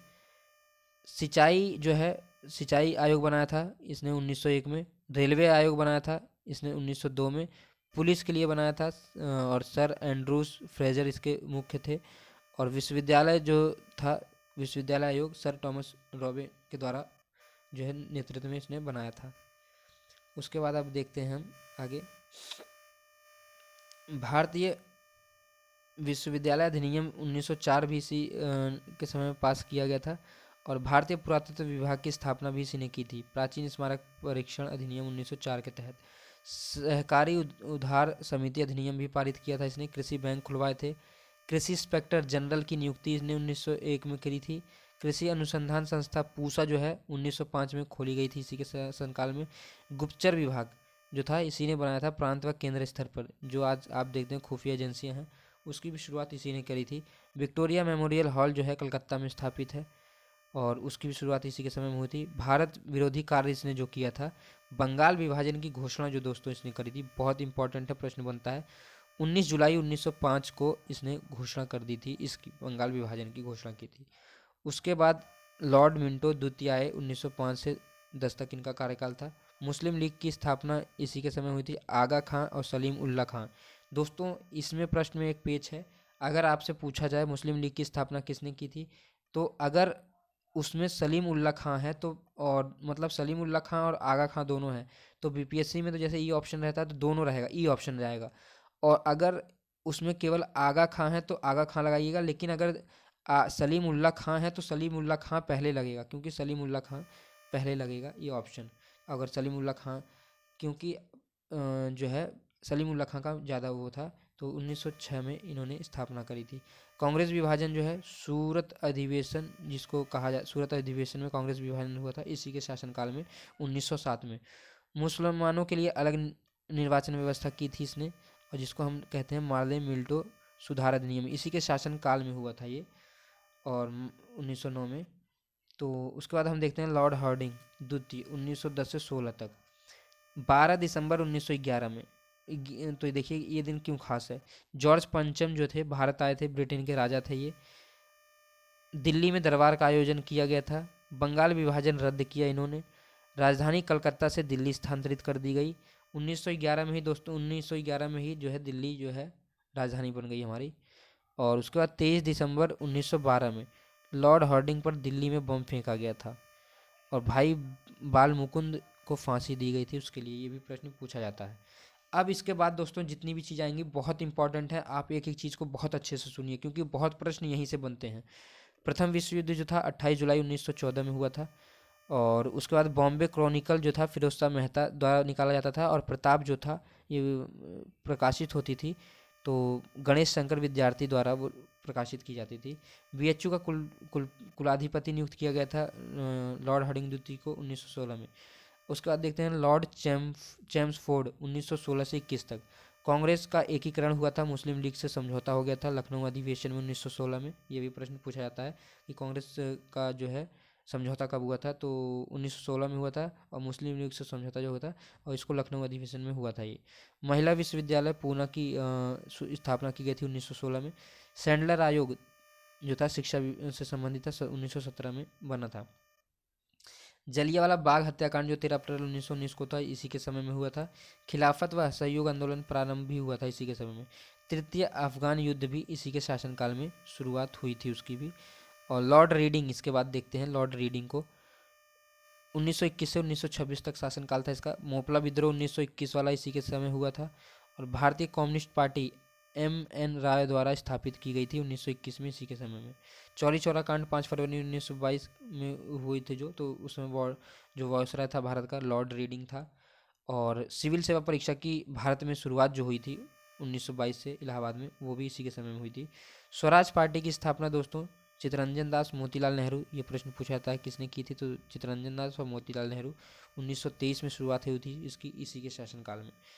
और स्वामी श्रद्धानंद, ये आर्य समाजी थे स्वामी श्रद्धानंद जो थे, और इनकी हत्या कर दी गई थी 1925 में। इसके बाद हम देखते हैं लॉर्ड इरविन, काफ़ी इम्पोर्टेंट है लॉर्ड इरविन। यहाँ पे साइमन कमीशन बम्बई पहुँचा था 3 फरवरी 1928 को दोस्तों। ये पूछा जाता है कि साइमन कमीशन जो है बम्बई कब पहुँचा था या भारत में कब पहुँचा था, 3 फरवरी 1928 को। असेंबली हॉल जो था दिल्ली पर बम फेंका था 1929 में लाला लाजपत राय की मृत्यु के विरोध में। उसके बाद जतिन दास की भूख हड़ताल हुई थी 13 जुलाई 1929 को। लाहौर जेल में इन्होंने भूख हड़ताल स्टार्ट कर दी, और 64वें दिन 13 सितंबर 1929 को इनकी मौत हो गई थी जतिन दास की। पूर्ण स्वराज जो था ये लाहौर अधिवेशन में रखा गया था लक्ष्य 1929 में। पूर्ण स्वराज की जो है मांग रखी गई थी लाहौर अधिवेशन में, कहा गया था, जवाहरलाल नेहरू उसके अध्यक्ष थे। और स्वतंत्रता दिवस मनाने की घोषणा की गई थी 26 जनवरी 1930 को। ये प्रश्न पूछा जाता है बार बार। सविनय अवज्ञा आंदोलन 5 मई 1930 को दोस्तों गांधी जी को गिरफ्तार किया गया। 25 जनवरी 1931 को गांधी जी को रिहा कर दिया गया था सविनय आंदोलन के अंतर्गत। प्रथम गोलमेज सम्मेलन जो था लंदन में हुआ था 12 नवंबर 1930 को। कांग्रेस ने भाग नहीं लिया था उसमें। और गांधी इरविन समझौता हुआ था 4 मार्च 1931 को। सविनय अवज्ञा आंदोलन जो है स्थगित कर दिया गया था उसके समय में। और उसी के लिए फिर इन्होंने आगे देखते हैं लॉर्ड वेलिंगटन 1931 से 36। तो द्वितीय गोलमेज सम्मेलन जो हुआ था दोस्तों, कुल 3 गोलमेज सम्मेलन होते थे। पहले में कांग्रेस से कोई सदस्य शामिल नहीं होने गया था, जो कि 12 नवंबर 1930 में हुआ था। तो पहला जो गोलमेज सम्मेलन हुआ था 1930 में हुआ था, दूसरा जो है 31 में हुआ था, तीसरा जो है 32 में हुआ था। तो अब दूसरा देखते हैं हम गोलमेज सम्मेलन जो था, इसमें गांधी जी ने कांग्रेस की तरफ से भाग लिया था। ये चला था 7 सितंबर से 1 दिसंबर 1931 तक। तो 1931 ही पूछा जाता है अधिकतर, क्योंकि ईयर पूछा जाता है। और उसके बाद सविनय अवज्ञा आंदोलन पुनः प्रारंभ कर दिया, क्योंकि बात बनी नहीं, गांधी जी की बात उन्होंने जो है मानी नहीं, तो उन्होंने फिर से अपना सविनय अवज्ञा आंदोलन स्टार्ट कर दिया 3 जनवरी 1932 को। सांप्रदायिक पंचायत, जिसको रैमजे मैकडोनाल्ड द्वारा ये करा गया था, इसको 16 अगस्त 1932 में शुरुआत की गई थी। और गांधी का आमरण उपवास हो गया था, इसके लिए उन्होंने आमरण उपवास रख लिया था। और पूना समझौता हुआ बाद में, जिसमें कि जो है जो दलित जाति थी उसके लिए अलग से व्यवस्था करी जा रही थी। तो गांधी जी उसके खिलाफ थे कि आप सांप्रदायिक रूप में तो कर ही रहे हैं, लेकिन अब जातियों को भी बांटेंगे, तो इसके लिए गांधी जी खिलाफ थे। और फिर पूना समझौता हुआ, उसमें अम्बेडकर जी को उन्होंने कुछ ज़्यादा सीटें दी। और 24 सितंबर ये 1932 में हुआ था। तृतीय गोलमेज सम्मेलन दोस्तों 17 नवंबर से 24 दिसंबर 1932 में हुआ था। कांग्रेस का कोई सदस्य नहीं गया था। और बिहार में भयंकर भूकंप आया था 1934 में। भारत सरकार अधिनियम 1935 पास हुआ था इसी के शासनकाल में, वेलिंगटन के समय। कांग्रेस का जो है कांग्रेस के बम्बई अधिवेशन में हिस्सा लिया था इसने, कांग्रेस लॉर्ड वेलिंगटन ने। उसके बाद लॉर्ड लिथिगो 1936 से 43 तक। तो पहली बार चुनाव हुए थे दोस्तों, और कांग्रेस जीती थी। 84 प्रांतों में सरकार बनाई गई थी, और कुल 11 प्रांत थे, और 8 प्रांतों में सरकार बनी थी, और कुल 11 प्रांत थे। द्वितीय विश्व युद्ध प्रारंभ हुआ, जो 1 सितंबर 1939 को। कांग्रेस ने विरोध किया इसका, क्योंकि इन्होंने बिना पूछे ही अंग्रेजों ने भारतीयों को शामिल करने के लिए उसमें कर दिया था। तो यहाँ पर विरोध किया गया कांग्रेस के द्वारा, और कहा गया ना कोई भाई ना कोई पाई, ये, और यही कह के मंत्रिमंडल से त्यागपत्र दे दिया था इन्होंने, जो सरकार बनाई थी इन्होंने 8 प्रांतों में। फिर उसके बाद फॉरवर्ड ब्लॉक जो था, सुभाष चंद्र बोस ने इसका जो है स्थापना की थी 1 मई 1939 को। सर्वप्रथम पाकिस्तान की मांग जो दोस्तों की थी, वो लीग के लाहौर अधिवेशन में मार्च 1940 में हुई थी इसकी पहली बार मांग। और प्रस्ताव का जो है प्रारूप जो है सिकंदर हयात ने तैयार किया था, और प्रस्तुत उसको किया था फजलुल हक ने उसको प्रस्तुत किया था। अगस्त प्रस्ताव जो था दोस्तों, वो 8 अगस्त को लाया गया था 1940 में अंग्रेजों द्वारा। और उसके बाद क्रिप्स मिशन हम देखते हैं। क्रिप्स मिशन जो है वो भारत आया मार्च 1942 में, और कांग्रेस व लीग ने इसको मतलब अस्वीकार कर दिया था, और जिसकी वजह से क्रिप्स जो है मिशन सफल नहीं हो पाया। अब भारत छोड़ो आंदोलन की शुरुआत जो हुई थी कांग्रेस द्वारा हुई थी 9 अगस्त 1942 को, और अगस्त क्रांति के नाम से भी प्रसिद्ध है। अगर पूछा जाए भारत छोड़ो आंदोलन का नेतृत्व किसने किया, तो देखिए उसमें किसी ने नेतृत्व नहीं किया था। उसमें सब अब क्योंकि जो मुख्य नेता थे कांग्रेस के या जो बड़े लीडर थे वो सबको जेल में भर दिया गया था। तो जो भारत छोड़ो आंदोलन था वो कोई एक लीडर नहीं है, लेकिन उसके पीछे पूरे देश की जनता का माना जाता है कि उस सब ने उसका नेतृत्व किया था अपने अपने लेवल पे। बंगाल में अकाल जो पड़ा था 1943 में। उसके बाद दोस्तों लॉर्ड वेवल, ये है 1949 से 47 तक इसका कार्यकाल। शिमला सम्मेलन जो था ये 24 जून 1945 में जो है शिमला सम्मेलन हुआ था। अबुल कलाम जो थे नेतृत्व करता थे इसके। कैबिनेट मिशन जो थी 1946 में बनी थी, मतलब भारत आई थी। और सदस्य जो थे इसके स्टेफोर्ड क्रिप्स जो थे, 3 सदस्य थे। स्टेफोर्ड क्रिप्स, पैथिक लॉरेंस जो थे अध्यक्ष थे इसके, जो सदस्य टीम आई थी, और एवी अलेक्जेंडर। ये प्रश्न पूछा जाता है दोस्तों, काफ़ी इंपॉर्टेंट है। भारतीयों को प्रभुत्वता देने की घोषणा किसने की थी, तो लॉर्ड क्लीमेंट एटली द्वारा ये घोषणा की गई थी, और प्रधानमंत्री थे ये लेबर पार्टी के ब्रिटेन में। 20 फरवरी 1947 को ये घोषणा की गई थी, और जून 1948 तक सत्ता देने का वादा किया गया था इसमें। उसके बाद लास्ट जो था वायसराय भारत का, वो था लॉर्ड माउंटबेटन, मार्च 1947 से जून 1948 तक। तो भारत का गवर्नर जनरल 24 मार्च 1947 को बनाया गया, और माउंटबेटन योजना घोषित की गई थी 3 जून 1947 को। भारत विभाजन इसमें शामिल था। उसके साथ ही मतलब भारत को आज़ाद किया जाएगा, क्योंकि डिमांड जो थी कुछ नेताओं की कि हमें अलग देश चाहिए जिसका नाम पाकिस्तान था, तो इसलिए वो उसके साथ ही शामिल था उसमें कि 2 देश बनेंगे, उसी के साथ ही स्वतंत्रता मिलेगी आप लोगों को। उसके बाद दोस्तों ब्रिटिश संसद में विधेयक पेश हुआ था 4 जुलाई 1947 को, और विधेयक एटली द्वारा ये पेश किया गया था, और विधेयक पास हुआ 18 जुलाई 1947 को। भारत तथा पाकिस्तान को 2 स्वतंत्र राष्ट्रों की घोषणा की गई थी, भारत तथा पाकिस्तान के नाम से। भारत 15 अगस्त 1947 को स्वतंत्र हुआ था, और स्वतंत्र भारत का प्रथम गवर्नर जनरल लॉर्ड माउंटबेटन हुए। ये प्रश्न पूछा जाएगा, ये इसमें काफ़ी पेच है, आप देखेंगे।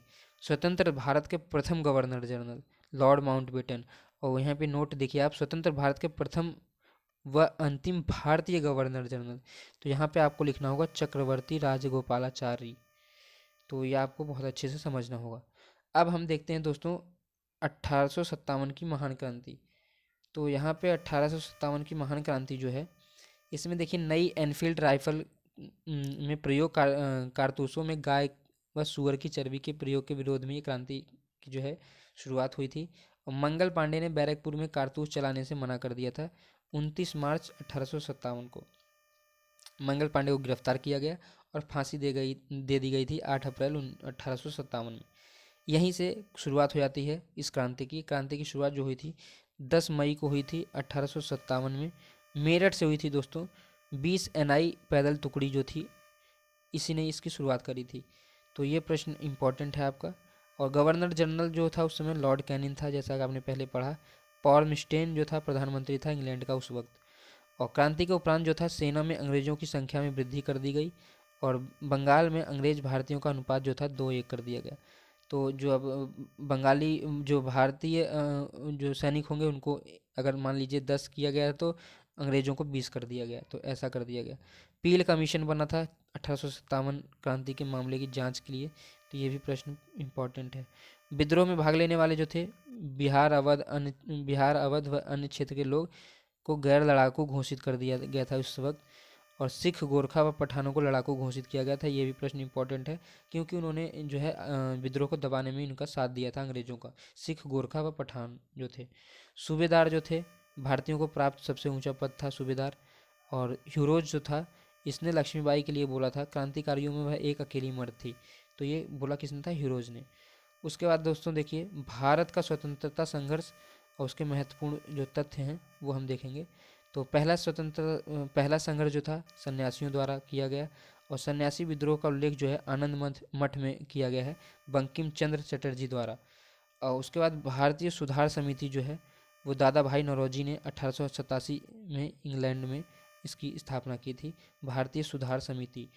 धन निकास का सिद्धांत दिया था दादा भाई नौरोजी ने और दत्त व वाचा ने। तो धन का पलायन जो था, poverty and un British rule in India, दादा भाई नौरोजी की पुस्तक है ये, उसमें इसका उल्लेख है धन का पलायन। ब्रिटिश हाउस इंपॉर्टेंट है दोस्तों, ये सारे प्रश्न इंपॉर्टेंट हैं। ब्रिटिश हाउस ऑफ कॉमन्स का चुनाव जो हुआ था सर्वप्रथम, वो दादा भाई नौरोजी जीते थे उसमें सबसे पहले। और बंगाल विभाजन की घोषणा जो हुई थी 20 जुलाई 1905 को हुई थी। और बंगाल विभाजन के विरोध में शुरू हुआ आंदोलन जो था वो स्वदेशी आंदोलन था दोस्तों, बहुत इंपॉर्टेंट है, ये पूछा जाता है 7 अगस्त 1905 में कि बंगाल विभाजन के विरोध में शुरू हुआ जो आंदोलन था उसका क्या नाम था, तो स्वदेशी आंदोलन होगा उसका नाम।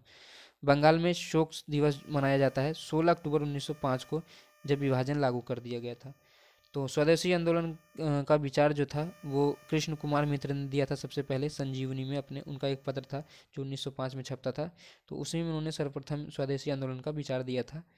उसके बाद वंदे मातरम जो था आंदोलन, वो स्वदेशी आंदोलन ही था, और आंध्र प्रदेश के डेल्टा क्षेत्र में उसको वंदे मातरम आंदोलन के नाम से जानते हैं। स्वराज की मांग जो थी दादा भाई नौरोजी ने सर्वप्रथम की थी 1906 में कलकत्ता अधिवेशन में दोस्तों। उसके बाद आगे हम देखते हैं, ये चीज़ें आपके बहुत काम की हैं दोस्तों, एकदम फैक्ट हैं चीज़ें, और इसको बस 4 से 5 बार जितनी बार हो आप देखिए और याद करिए।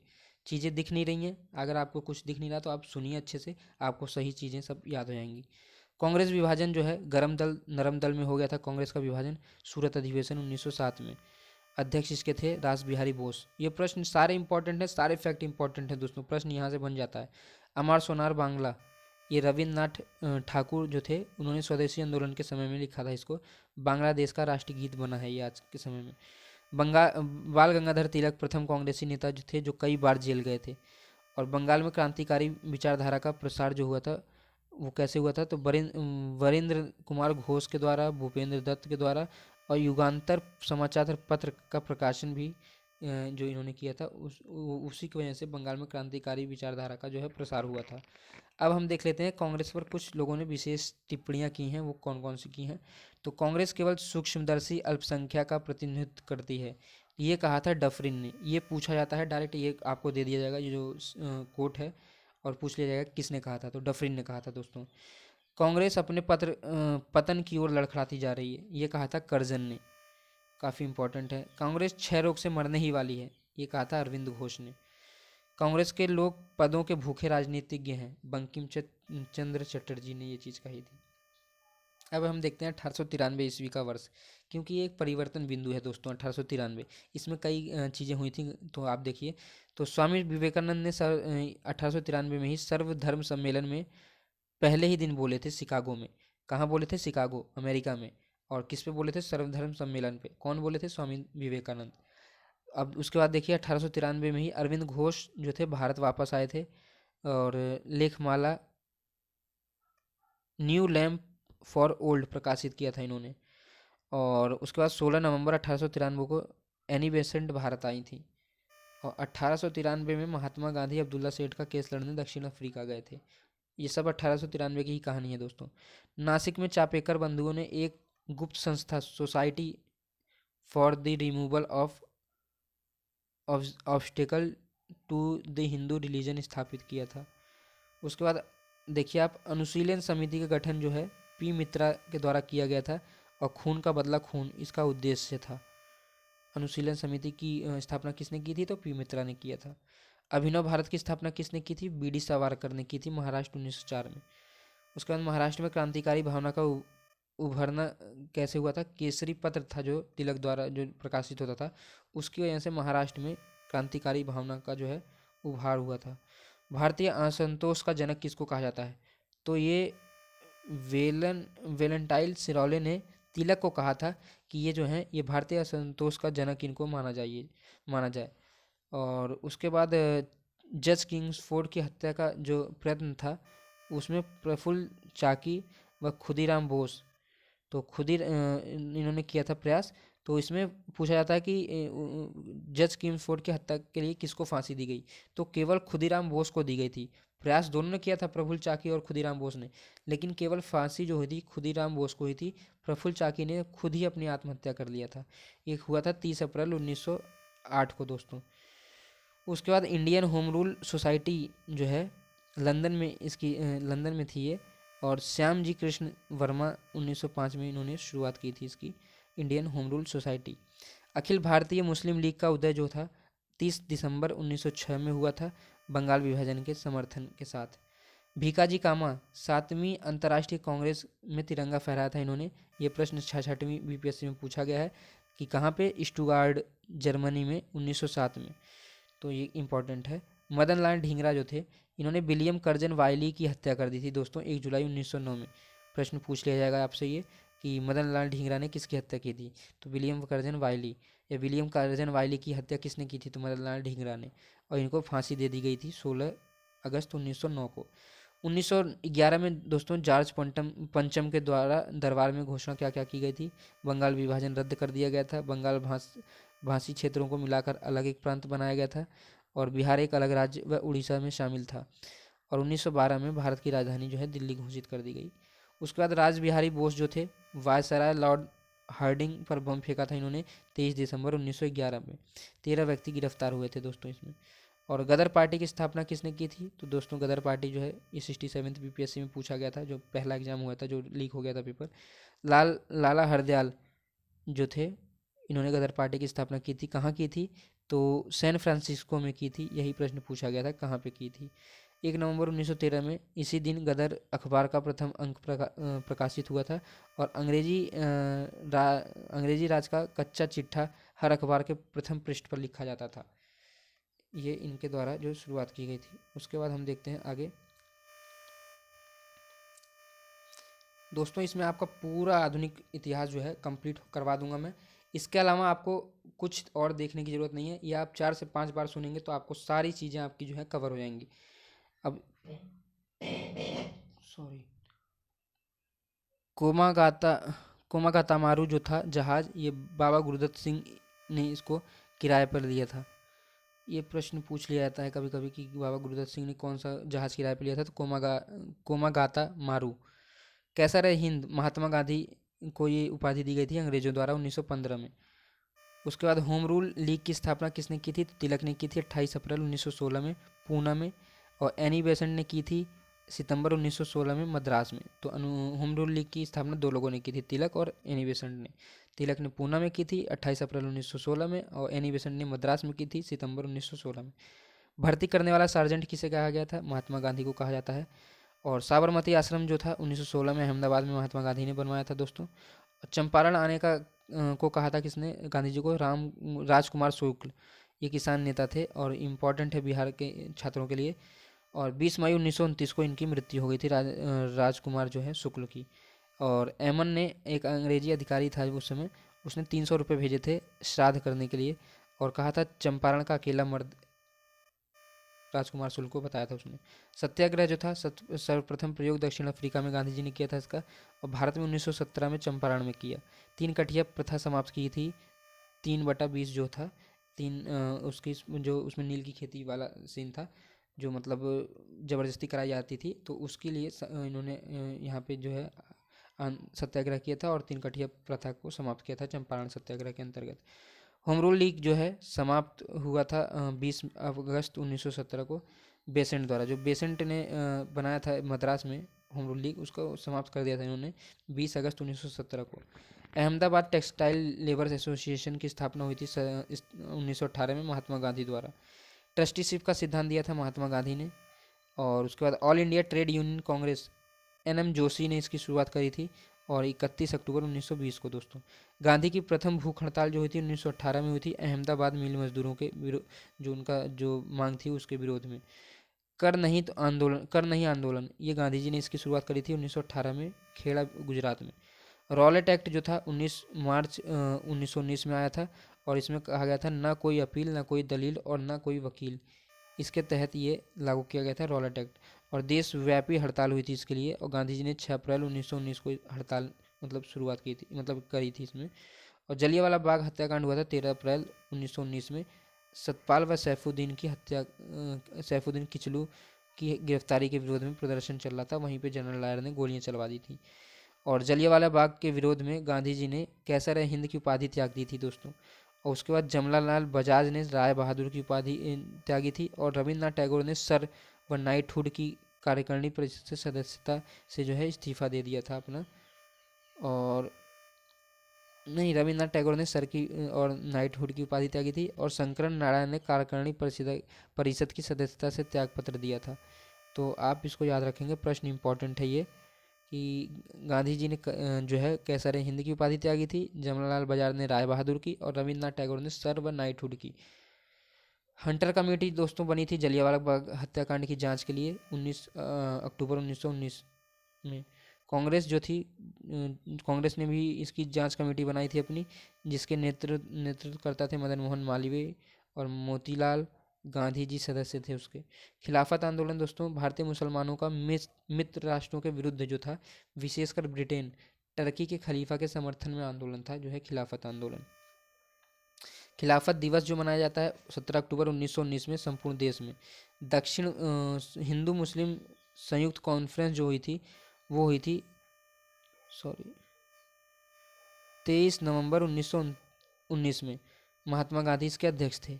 और असहयोग आंदोलन जो था, रॉलेट एक्ट, जलियांवाला कांड जो था के उत्तर में असहयोग आंदोलन शुरू किया गया था, और गांधी जी द्वारा 1 अगस्त 1920 को इसकी शुरुआत की गई थी दोस्तों। तो गांधी जी को कई चीज़ें यहाँ पे पॉजिटिव दिखी, इसलिए उन्होंने असहयोग आंदोलन स्टार्ट किया था। कांग्रेस द्वारा पुष्टि जो है की गई थी असहयोग आंदोलन की दिसंबर 1920 में नागपुर अधिवेशन में। मोहम्मद अली जो थे सर्वप्रथम गिरफ्तार हुए थे असहयोग आंदोलन में। और कांग्रेस छोड़ा था मोहम्मद अली जिन्ना ने, एनी बेसेंट ने, बिपिन चंद्र पाल ने असहयोग आंदोलन का समर्थन नहीं किया था इन्होंने, तो इन्होंने कांग्रेस छोड़ दिया था। चौरी चौरा कांड हुआ था दोस्तों 5 फरवरी 1922 को गोरखपुर में, असहयोग आंदोलन स्थगित कर दिया गया था गांधी जी द्वारा 11 फरवरी 1922 को। गांधी जी को गिरफ्तार कर लिया गया 13 मार्च 1922 को और 6 वर्ष की कड़ी सजा हुई। स्वास्थ्य के कारण इनको 5 फरवरी 1924 को ही रिहा कर दिया गया था। मेवाड़ भील आंदोलन जो था मोतीलाल तेजावत के द्वारा शुरुआत की गई थी 1922 में। स्वराज पार्टी की स्थापना की थी 1923 में इलाहाबाद में, चित्तरंजन दास व मोतीलाल नेहरू ने, काफ़ी इंपॉर्टेंट है। बेलगांव अधिवेशन जो था दोस्तों 1924 में शुरुआत हुई थी इसकी। गांधी जी ने जो थे इसके अध्यक्ष थे, एकमात्र अधिवेशन की अध्यक्षता गांधी जी ने की थी कांग्रेस के। तो ये प्रश्न पूछा जाता है कि गांधी जी ने कांग्रेस के किस अधिवेशन की अध्यक्षता की थी, तो बेलगांव अधिवेशन की 1924 में, और यही केवल एकमात्र जो है अध्यक्षता की भी थी। हिंदुस्तान रिपब्लिकन एसोसिएशन, इसकी स्थापना दोस्तों 1924 में कानपुर में हुई थी। सचिंद्र सान्याल ने इसकी स्थापना की थी। Hindustan Republican association HRA, Hindustan socialist Republican association की जो स्थापना हुई थी ये 1928 में हुई थी दोस्तों, फिरोज शाह कोटला दिल्ली में, और इसकी शुरुआत की मतलब नींव रखी थी भगत सिंह ने। उसके बाद काकोरी कांड जो था वो आपको पता है, काकोरी कांड 9 अगस्त 1925 में हुआ था। सहारनपुर से लखनऊ जा रही ट्रेन का खजाना लूट लिया था। किसने किसने लूटा था?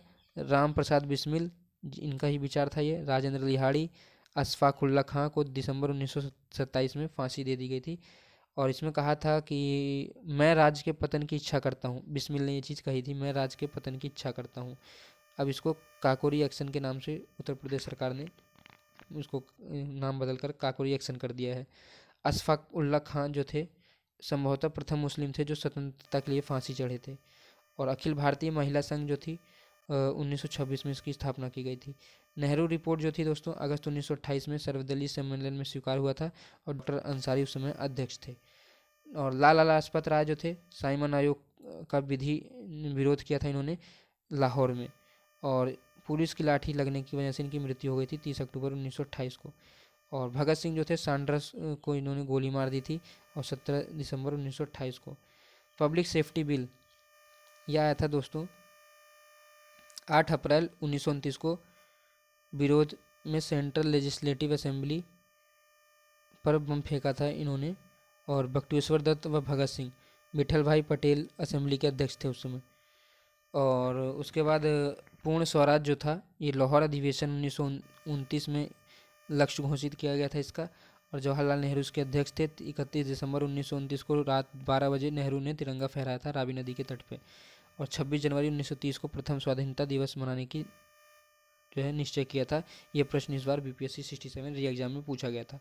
दांडी मार्च जो है 12 मार्च 1930 को स्टार्ट किया गया था साबरमती आश्रम से। 79 समर्थक थे इसमें दोस्तों कुल शामिल, और उसके बाद लगभग 322 किमी की दूरी थी, और उसके लिए 24 दिन लगे थे टोटल। 6 अप्रैल 1930 को ये नमक कानून तोड़ा था इन्होंने। तो ये पूरा ही काफ़ी इंपॉर्टेंट है दांडी वाला जो है। गांधी विन पैक्ट जो था 4 मार्च 1931 को हुआ था, और इसके साथ दांडी मार्च के साथ सविनय अवज्ञा आंदोलन की भी शुरुआत हुई थी दोस्तों। गांधी जी जो इरविन पैक्ट था 4 मार्च 1931 में हुआ था, और सविनय अवज्ञा आंदोलन स्थगित कर दिया गया था। दिल्ली समझौता के नाम से जाना जाता है, इसका अन्य नाम दिल्ली समझौता है। अब हम देखते हैं अपना नेक्स्ट पेज। दोस्तों उम्मीद करता हूँ ये चीज़ें आपको समझ आ रही होंगी और आपके लिए बहुत मददगार साबित होंगी, और मुझे उम्मीद है क्योंकि अगर आप इसको 4 से 5 बार देखेंगे तो ये आपको बहुत अच्छा नंबर लेके आएंगे आप इसमें। इसके अलावा आपको कुछ नहीं पढ़ना है, जो भी पढ़ना है मैं आपको सब बता दूंगा। कांग्रेस का कराची अधिवेशन जो हुआ था दोस्तों, सरदार पटेल थे अध्यक्ष उस समय, और मूल अधिकारों व आर्थिक कार्यक्रम पर हुआ था ये, और संकल्प प्रारूपित जो है जवाहरलाल नेहरू ने किया था, और गांधी इरविन पैक्ट स्वीकार हुआ था कांग्रेस का कराची अधिवेशन में। और गांधी मर सकते हैं परंतु गांधीवाद नहीं, ये चीज़ कही थी गांधी जी ने। दूसरा गोलमेज सम्मेलन जो हुआ था 7 सितंबर 1931 को हुआ था, असफल था। ये गांधी जी शामिल हुए थे इसमें, केवल ये एकमात्र गोलमेज सम्मेलन था जिसमें गांधी जी और कांग्रेस ने भाग लिया था। इंग्लैंड का प्रधानमंत्री जो था जेम्स रैमजे मैकडोनाल्ड था। तीनों गोलमेज सम्मेलन के समय यही था वहाँ का प्रधानमंत्री, और तीनों सम्मेलन में भाग लिया भीमराव अंबेडकर ने। पूछा जाता है कि तीनों गोलमेज सम्मेलन में भाग किसने लिया था, तो भीमराव अंबेडकर ने लिया था, और इन्होंने अछूतों का प्रतिनिधित्व किया था। सविनय अवज्ञा आंदोलन दोस्तों शुरुआत की गई थी 3 जनवरी 1932 को, पुनः प्रारंभ कर दिया गया था और दूसरे गोल में सम्मेलन की असफलता के कारण इसको समाप्त मतलब फिर से शुरुआत कर दी गई थी और अंतिम रूप से इसको वापस लिया गया था दोस्तों 7 अप्रैल 1934 को। उसके बाद देखते हैं फांसी जो लगी थी सुखदेव भगत सिंह राजगुरु को 23 मार्च 1931 को, काफ़ी इम्पोर्टेंट है। और कांग्रेस सोशलिस्ट पार्टी की स्थापना हुई थी मई 1934 में। उसके बाद देखिए कांग्रेस सोशलिस्ट पार्टी है ये, इसकी स्थापना मई 1934 में हुई थी। अखिल भारतीय किसान सभा का प्रथम सम्मेलन जो हुआ था 11 अप्रैल को हुआ था लखनऊ में दोस्तों, और अप्रैल 1936 में लखनऊ में हुआ था। स्वामी सहजानंद इसके अध्यक्ष थे, MG रंगा इसके महासचिव थे। हुंकार पत्रिका सहजानंद सरस्वती द्वारा पटना से प्रकाशित की जाती थी, ये भी इम्पोर्टेंट है। सुभाष चंद्र बोस द्वारा जो हारे थे पट्टाभी सीतारामैया थे, कांग्रेस का चुनाव ये हारे थे सुभाष चंद्र बोस के द्वारा, कांग्रेस के अध्यक्ष का चुनाव 1939 में। और 1 मई 1939 को जो है फॉरवर्ड ब्लॉक की स्थापना की गई थी कांग्रेस के भीतर, और फ्री इंडियन लीजन जो था सेना स्वतंत्रता के दौरान शुरुआत की गई थी इसकी नेताजी द्वारा, मतलब सुभाष चंद्र बोस द्वारा। फॉरवर्ड ब्लॉक और फ्री इंडियन लीजन की जो है शुरुआत नेताजी सुभाष चंद्र बोस द्वारा की गई थी 1939 में 1 मई को। और जनरल डायर की हत्या जो है उधम सिंह ने की थी 13 मार्च 1940 को लंदन में। और व्यक्तिगत सत्याग्रह आंदोलन जो था दोस्तों, इसको हम दिल्ली चलो के नाम से भी जानते हैं, ये भी बहुत इंपॉर्टेंट है, ये भी प्रश्न पूछा जाता है। तो इसमें गांधी जी जो थे वो 17 अक्टूबर 1940 को भावनगर से इन्होंने शुरुआत करी थी, मतलब, और इसके प्रथम सत्याग्रही जो थे विनोबा भावे थे। पूछा जाता है कि व्यक्तिगत सत्याग्रह के प्रथम जो है सत्याग्रही कौन थे, तो विनोबा भावे थे। और दूसरे जो थे जवाहरलाल नेहरू थे। तीसरे जो थे ब्रह्मदत्त थे। 67th एग्जाम में री एग्जाम में ये प्रश्न पूछा गया है, तो ये आपके लिए इम्पोर्टेंट है काफ़ी। और पाकिस्तान की मांग जो है मोहम्मद अली जिन्ना ने की थी 24 मार्च 1940 को। लाहौर अधिवेशन मुस्लिम लीग का जो चल रहा था, और खली कुज्मान जो थे प्रस्ताव रखा था इन्होंने। अंग्रेजों भारत छोड़ो, कांग्रेस ने वर्धा में प्रस्ताव पारित किया था 1942 में। कांग्रेस की बैठक जो थी ग्वालियर टैंक में हुई थी मुंबई में 7 अगस्त 1942 में, और अबुल कलाम आज़ाद ने इसकी अध्यक्षता की थी। भारत छोड़ो आंदोलन के लिए यहाँ पर रणनीति बनी थी। भारत छोड़ो आंदोलन जो था 8 अगस्त 1942 को कांग्रेस कार्य समिति के द्वारा इसकी मतलब शुरुआत की गई थी। 9 अगस्त 1942 को इसकी शुरुआत हुई थी दोस्तों, और करो या मरो का नारा उसी समय गांधी जी ने दिया था। तो ऑपरेशन जीरो आवर हम जानते हैं, ये भी BPSC 67 एग्जाम में पूछा गया। 9 अगस्त 1942 जो है ये शुरुआत की गई थी, इसकी शुरुआत हुई थी 9 अगस्त 1942 में, और गांधी जी को आगा खां महल में रखा गया था पूना में। इसके तहत जो कांग्रेस के मेन लीडर थे तो उनको गिरफ्तार कर लिया गया था, यही था ऑपरेशन जीरो आवर। और सरोजिनी नायडू और कस्तूरबा गांधी को आगा खां पैलेस में ही रखा गया था, और जवाहरलाल नेहरू को दोस्तों अल्मोड़ा की जेल में रखा गया था। राजेंद्र प्रसाद को बांकीपुर में रखा गया था, ये प्रश्न भी इम्पोर्टेंट है। अबुल कलाम आज़ाद को बांकुड़ा जेल में रखा गया था, और 6 मई 1949 को गांधी जी को रिहा किया गया था। इसके बाद देखते हैं हम खुफिया रेडियो कौन चलाता था उस समय, तो उषा मेहता। ये भी इस बार 67 एग्जाम में पूछा गया था दोस्तों। देखिए बहुत सारे क्वेश्चन हैं जो मैं आपको बताता चल रहा हूँ कि ये, और कई सारे तो मतलब याद भी नहीं है मुझे, लेकिन इससे बहुत सारे क्वेश्चन पूछे जाते हैं, तो ये आपके लिए बहुत इंपॉर्टेंट है। डायरेक्ट आपको कुछ ज़्यादा पढ़ना नहीं है। आज़ाद हिंद फौज जो था सर्वप्रथम विचार इसका दिया था कैप्टन मोहन सिंह ने, और रास बिहारी बोस सफलतापूर्वक उन्होंने इसकी स्थापना करी थी आज़ाद हिंद फौज की, रास बिहारी बोस ने। सुभाष चंद्र बोस जो थे उन्होंने 1941 में जर्मनी पहुंचे थे वो, और द फ्री इंडियन सेंटर का गठन किया था। 1942 में फ्री इंडियन लीजन बनाया था, और उसके बाद 21 अक्टूबर 1943 को स्वतंत्र भारत की अस्थायी सरकार का गठन किया था सिंगापुर में। और आज़ाद हिंद फौज का सर्वोच्च सेनापति जो था वो बने थे ये, और अक्टूबर 1943 में। अंडमान जो था शहीद द्वीप के नाम से जाना जाता था, और निकोबार को स्वराज द्वीप। ये भी प्रश्न 67 री एग्जाम में पूछा गया है कि निकोबार को किस नाम से जाना जाता था, तो स्वराज द्वीप के नाम से जाना जाता था। इन्होंने इसका नामकरण किया था नवंबर 1943 में। और उसके बाद दोस्तों आप देखेंगे आज़ाद हिंद फौज के अभियुक्तों की तरफ से पैरवी किसने की थी, तो भोला भाई देसाई नेतृत्व करता थे, तेज बहादुर सप्रू थे, जवाहरलाल नेहरू थे, के.एन. काटजू थे। तो इन लोगों ने आज़ाद हिंद फौज के अभियुक्तों की तरफ से पैरवी की थी। वायुसेना विद्रोह जो हुआ था 20 फरवरी 1946 को कराची में हुआ था दोस्तों। नौसेना विद्रोह जो हुआ था 19 फरवरी को 1946 में बम्बई में हुआ था। और कैबिनेट मिशन जो था दोस्तों, कैबिनेट मिशन जो था वो 1946 में जो आया था भारत में, 24 मार्च 1946 को दिल्ली पहुंचा था वो। और उसके बाद इस स्टेफोर्ड क्रिप्स जो थे अध्यक्ष थे उसके, और नेतृत्व जो थे पैंथिक लॉरेंस ने किया था, भारत सचिव थे ये। और एवी अलेक्जेंडर, ये 3 लोग आए थे, स्टेफोर्ड क्रिप्स और पैथिक लॉरेंस और एवी अलेक्जेंडर। तो पैथिक लॉरेंस जो थे नेतृत्व करता थे उस समय। और इसको स्वीकार किया गया था कैबिनेट मिशन को 6 जून 1946 को मुस्लिम लीग ने इसको स्वीकार कर लिया था, और 25 जून 1946 को कांग्रेस ने स्वीकार कर लिया था दोस्तों। प्रत्यक्ष कार्यवाही दिवस को जो है मुस्लिम लीग के द्वारा मनाया जाता था। 16 अगस्त 1946 को इसकी शुरुआत की गई थी। माउंट बेटन योजना जो है 3 जून को 1947 में प्रकाशित हुआ था ये, और 3 जून 1947 को कांग्रेस ने स्वीकार किया था। नोट: कांग्रेस कार्य समिति का फैसला सही फैसला नहीं है, लेकिन कांग्रेस के सामने कोई और रास्ता नहीं था, ये कहा था अबुल कलाम आज़ाद ने। ये चीज़ आप याद रखेंगे। प्रस्ताव का विरोध किया था चौथराम मिंडवानी ने, सिंध कांग्रेस, और डॉक्टर किचलू, पुरुषोत्तम दास, हंडन मौलाना, हफीजुर रहमान, इन लोगों ने प्रस्ताव का विद्रोह किया था। अंतरिम सरकार जो थी 2 सितंबर 1946 को गठन किया गया था। जवाहरलाल नेहरू इसके नेतृत्व करता थे, और 26 अक्टूबर 1946 को मुस्लिम लीग सम्मिलित 5 सदस्य भी इसमें शामिल थे। स्वतंत्रता प्राप्ति के समय कांग्रेस का अध्यक्ष कौन था दोस्तों? जेबी कृपलानी थे। ये प्रश्न पूछ लिया जाएगा आपसे। क्लीमेंट एटली प्रधानमंत्री थे ब्रिटेन के। फणींद्र घोष जो थे भगत सिंह की मुखबिरी ने की थी, फणींद्र घोष ने। और बैकुंठ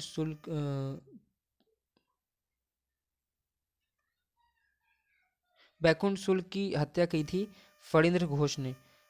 इसने जो है बैकुंठ शुल्क ने भगत सिंह की मुखबिरी कर दी थी, तो इसलिए फणींद्र घोष ने हत्या कर दी थी। उसके बाद दोस्तों हम देखते हैं अपना नेक्स्ट और आखिरी जो है पेज, इस पे क्या है। ये काफ़ी इंपॉर्टेंट है, इससे तो सीधा सीधा प्रश्न बन जाएगा आपका। यहाँ पे देखिए आप, हरिजन सेवक संघ जो था उसको महात्मा गांधी ने इसकी स्थापना की थी। घनश्याम दास बिरला इसके संस्थापक अध्यक्ष थे। कांग्रेस की सदस्यता से त्यागपत्र दिया था गांधी जी ने 2 बार, 1925 और 1930 में। बांटो और छोड़ो लीग द्वारा ये दिसंबर 1943 में इसका कहा गया था, बांटो और छोड़ो, कराची अधिवेशन में। और कांग्रेस का प्रथम ब्रिटिश अध्यक्ष था जॉर्ज यूल। मैं देश के बालू से ही कांग्रेस से बड़ा आंदोलन खड़ा कर दूंगा, गांधी जी ने कहा था ये चीज़। डंडा फौज जो था चमनदीप पंजाब में संबंधित है इससे। नील दर्पण जो था दोस्तों दीनबंधु मित्र ने जो है नीलबंधु लिखा था। और उसके बाद राष्ट्रवादी एहरार आंदोलन जो था इसकी शुरुआत मजहर उल हक ने की थी। आत्मसम्मान आंदोलन जो था स्वामी नायकर ने इसकी शुरुआत की थी। निरंकारी आंदोलन था दयाल दास ने इसकी शुरुआत करी थी। उसके बाद ब्रह्म समाज का प्रतिज्ञा पत्र जो था देवेंद्र नाथ ठाकुर ने दिया, मतलब शुरुआत करी थी इसकी। देव समाज शिव नारायण अग्निहोत्री ने इसकी शुरुआत करी थी। तरुण स्त्री सभा कलकत्ता में इसकी शुरुआत हुई थी। भारत भारतीयों के लिए आर्य समाज ने कहा था ये। और विश्व धर्म सम्मेलन स्वामी विवेकानंद 1893 शिकागो, मैंने आपको बताया था। कांग्रेस सबसे कम उम्र में फांसी जो हुई थी खुदीराम बोस को हुई थी। इनकलाब जिंदाबाद का नारा किसने दिया था? भगत सिंह ने दिया था। एक जाति एक धर्म एक ईश्वर कहा था नारायण गुरु ने। और स्वर्ण हिंदुओं की फांसीवादी कांग्रेस किसने कहा था? जिन्ना ने कहा था दोस्तों। तो यहाँ से सीधे सीधे आपके सवाल बनते हैं, और बहुत इंपॉर्टेंट है दोस्तों ये। मैं एक क्रांतिकारी के रूप में कार्य करता हूँ, ये चीज़ कही थी नेहरू ने, ये भी बहुत इंपॉर्टेंट है आपके लिए। उसके बाद गोखले जो थे गुरु थे एमजी रनाडे के, और गोखले के गुरु जो थे एमजी रनाडे थे। और महात्मा गांधी के गुरु जो थे गोपाल कृष्ण गोखले थे। सुभाष चंद्र के गुरु जो थे देशबंधु चित्तरंजन दास थे। भारत का बिस्मार्क कहा गया था वल्लभ भाई पटेल को। शुद्धि आंदोलन के प्रवर्तक थे दयानंद सरस्वती। भारतीय पुनर्जागरण का पिता किसे कहा गया था 19वीं सदी में? राजा राम मोहन राय को। और अखिल भारतीय हरिजन संघ की स्थापना किसने करी थी? महात्मा गांधी ने। अर्धनग्न फकीर कहा था गांधी जी को फ्रैंक मॉरिस ने। यंग बंगाल आंदोलन कहा था विवियन डेरिजियो ने शुरुआत करी थी इसकी। भारत के पितामह दादा भाई नौरोजी को कहा जाता है। और गोपाल हरि देशमुख जो है लोकहितवादी अन्य नाम है इनका। और बिना ताज का बादशाह सुरेंद्रनाथ बनर्जी को कहा जाता है। हर्मिट ऑफ शिमला जो था ए हुम के नाम से जाना जाता है उसको। और ए हुम जो थे कांग्रेस के महामंत्री थे 1885 से 1907 तक दोस्तों। उसके बाद हम देखते हैं कांग्रेस का जो है प्रथम महिला अध्यक्ष जो थे मुस्लिम अध्यक्ष जो थे बदरुद्दीन तैयब जी थे। और उसके बाद बिना अपील बिना वकील बिना दलील जो है रॉलेट एक्ट से संबंधित है ये। खिलाफत आंदोलन जो था मोहम्मद अली और शौकत अली ने शुरुआत करी थी 1919 में इसकी। तीनों गोलमेज सम्मेलन में भाग किसने लिया था? बी आर अम्बेडकर ने। मुक्ति दिवस कब मनाया था मुस्लिम लीग ने? 22 दिसंबर 1939 में। पाकिस्तान सबका जनदाता किसे माना जाता था? चौधरी रहमत अली को। और यह एक आगे की तारीख का चेक है जिसका बैंक नष्ट होने वाला है। It is a postdated cheque on a falling bank, ये कहा था महात्मा गांधी ने दोस्तों। Indian independence for India league Jawaharlal Nehru Subhash Chandra Bose ने ये बनाया था। इंडियन इंडिपेंडेंस लीग जो है रासबिहारी बोस ने बनाया था। आचार्य महिला सभा जो है पंडिता रामाबाई। अब यहाँ पर हम देखते हैं उपाधियाँ दोस्तों, कुछ उपाधियाँ हैं कि उपाधियाँ किसको दी गई हैं और किसने दी हैं और असली नाम उनका क्या है। तो यहाँ पर देखिए पहले हम देखेंगे, पहले ये उपाधि है, उसके बाद किसको दी गई है और किसने दी है। तो गुरुदेव दी गई है रविन्द्रनाथ टैगोर को और दिया है किसने? महात्मा गांधी ने। महात्मा उपाधि मिली है महात्मा गांधी को, किसने दिया है? रविन्द्रनाथ टैगोर ने। नेताजी उपाधि जो है सुभाष चंद्र बोस को मिली है, किसने दिया है? एडोल्फ हिटलर ने दिया था। और सरदार जो है उपाधि मिली है वल्लभ भाई पटेल को, बारदोली की महिलाओं ने दिया था इनको। और देश रत्न अजात शत्रु जो उपाधि है वो डॉक्टर राजेंद्र प्रसाद को मिली थी, महात्मा गांधी द्वारा दी गई थी। कायदे आजम जो था मोहम्मद अली जिन्ना को दिया गया था, महात्मा गांधी द्वारा। देश नायक जो है दोस्तों सुभाष चंद्र बोस को मिला था, रविन्द्रनाथ टैगोर के द्वारा दिया गया था ये। विवेकानंद जो था वो स्वामी विवेकानंद को मिली थी ये उपाधि और महाराजा खेतड़ी के द्वारा दी गई थी। राष्ट्रपिता जो था महात्मा गांधी को कहा जाता है और सुभाष चंद्र बोस द्वारा ये कहा गया था, उपाधि दी गई थी। राजा जो था राजा राम मोहन राय को उपाधि मिली थी, अकबर द्वितीय ने दी थी। तो दोस्तों इसी के साथ ये हमारा जो है कंप्लीट होता है। और कुछ जो पत्रिकाएं वगैरह हैं वो आप लूसेंट में देख लेंगे क्योंकि उसको वो खुद ही शॉर्ट फॉर्म में उसको आपको देखना होगा। और जितनी भी चीज़ें थी मैंने यहाँ पर आपकी सब चीज़ें कंप्लीट करवा दी हैं, इससे बाहर कुछ नहीं आने वाला है। अगर लूसेंट आप पढ़ लेते हैं तो आपका ये जान लीजिए कि बहुत सारे प्रश्न अपने आप बन जाएंगे। मैंने आपको देखिए एग्जाम्पल के थ्रू बताया भी कि ये प्रश्न पूछे गए हैं और आप पेपर उठा के देखेंगे तो ये प्रश्न मिलते हैं आपको। और इसमें बिल्कुल मैंने पूरी मेहनत से आप लोगों की इतना मेहनत की है दोस्तों कि सारी चीज़ें आपको fact to fact one liner एकदम बना के दिए हैं, जिससे कि आपको ज़्यादा कुछ पढ़ना ना हो और जल्द से जल्द याद हो। और इसको आप 4 से 5 बार सुनेंगे तो मुझे उम्मीद है कि आपको ये चीज़ें बहुत याद हो जाएंगी और ये आपके लिए बहुत काम का होगा दोस्तों। इसी के साथ हम अब अपनी अगली वीडियो लेकर आएंगे और उम्मीद करता हूँ दोस्तों चैनल को सब्सक्राइब कर देंगे तो और लाइक करेंगे और बेल आइकन दबाएंगे तो इससे हमें मोटिवेशन मिलेगा और हम आपके लिए जल्दी जल्दी और भी चीज़ें लेकर आएंगे। जल्दी से दोस्तों सब्सक्राइब कर लीजिए। धन्यवाद।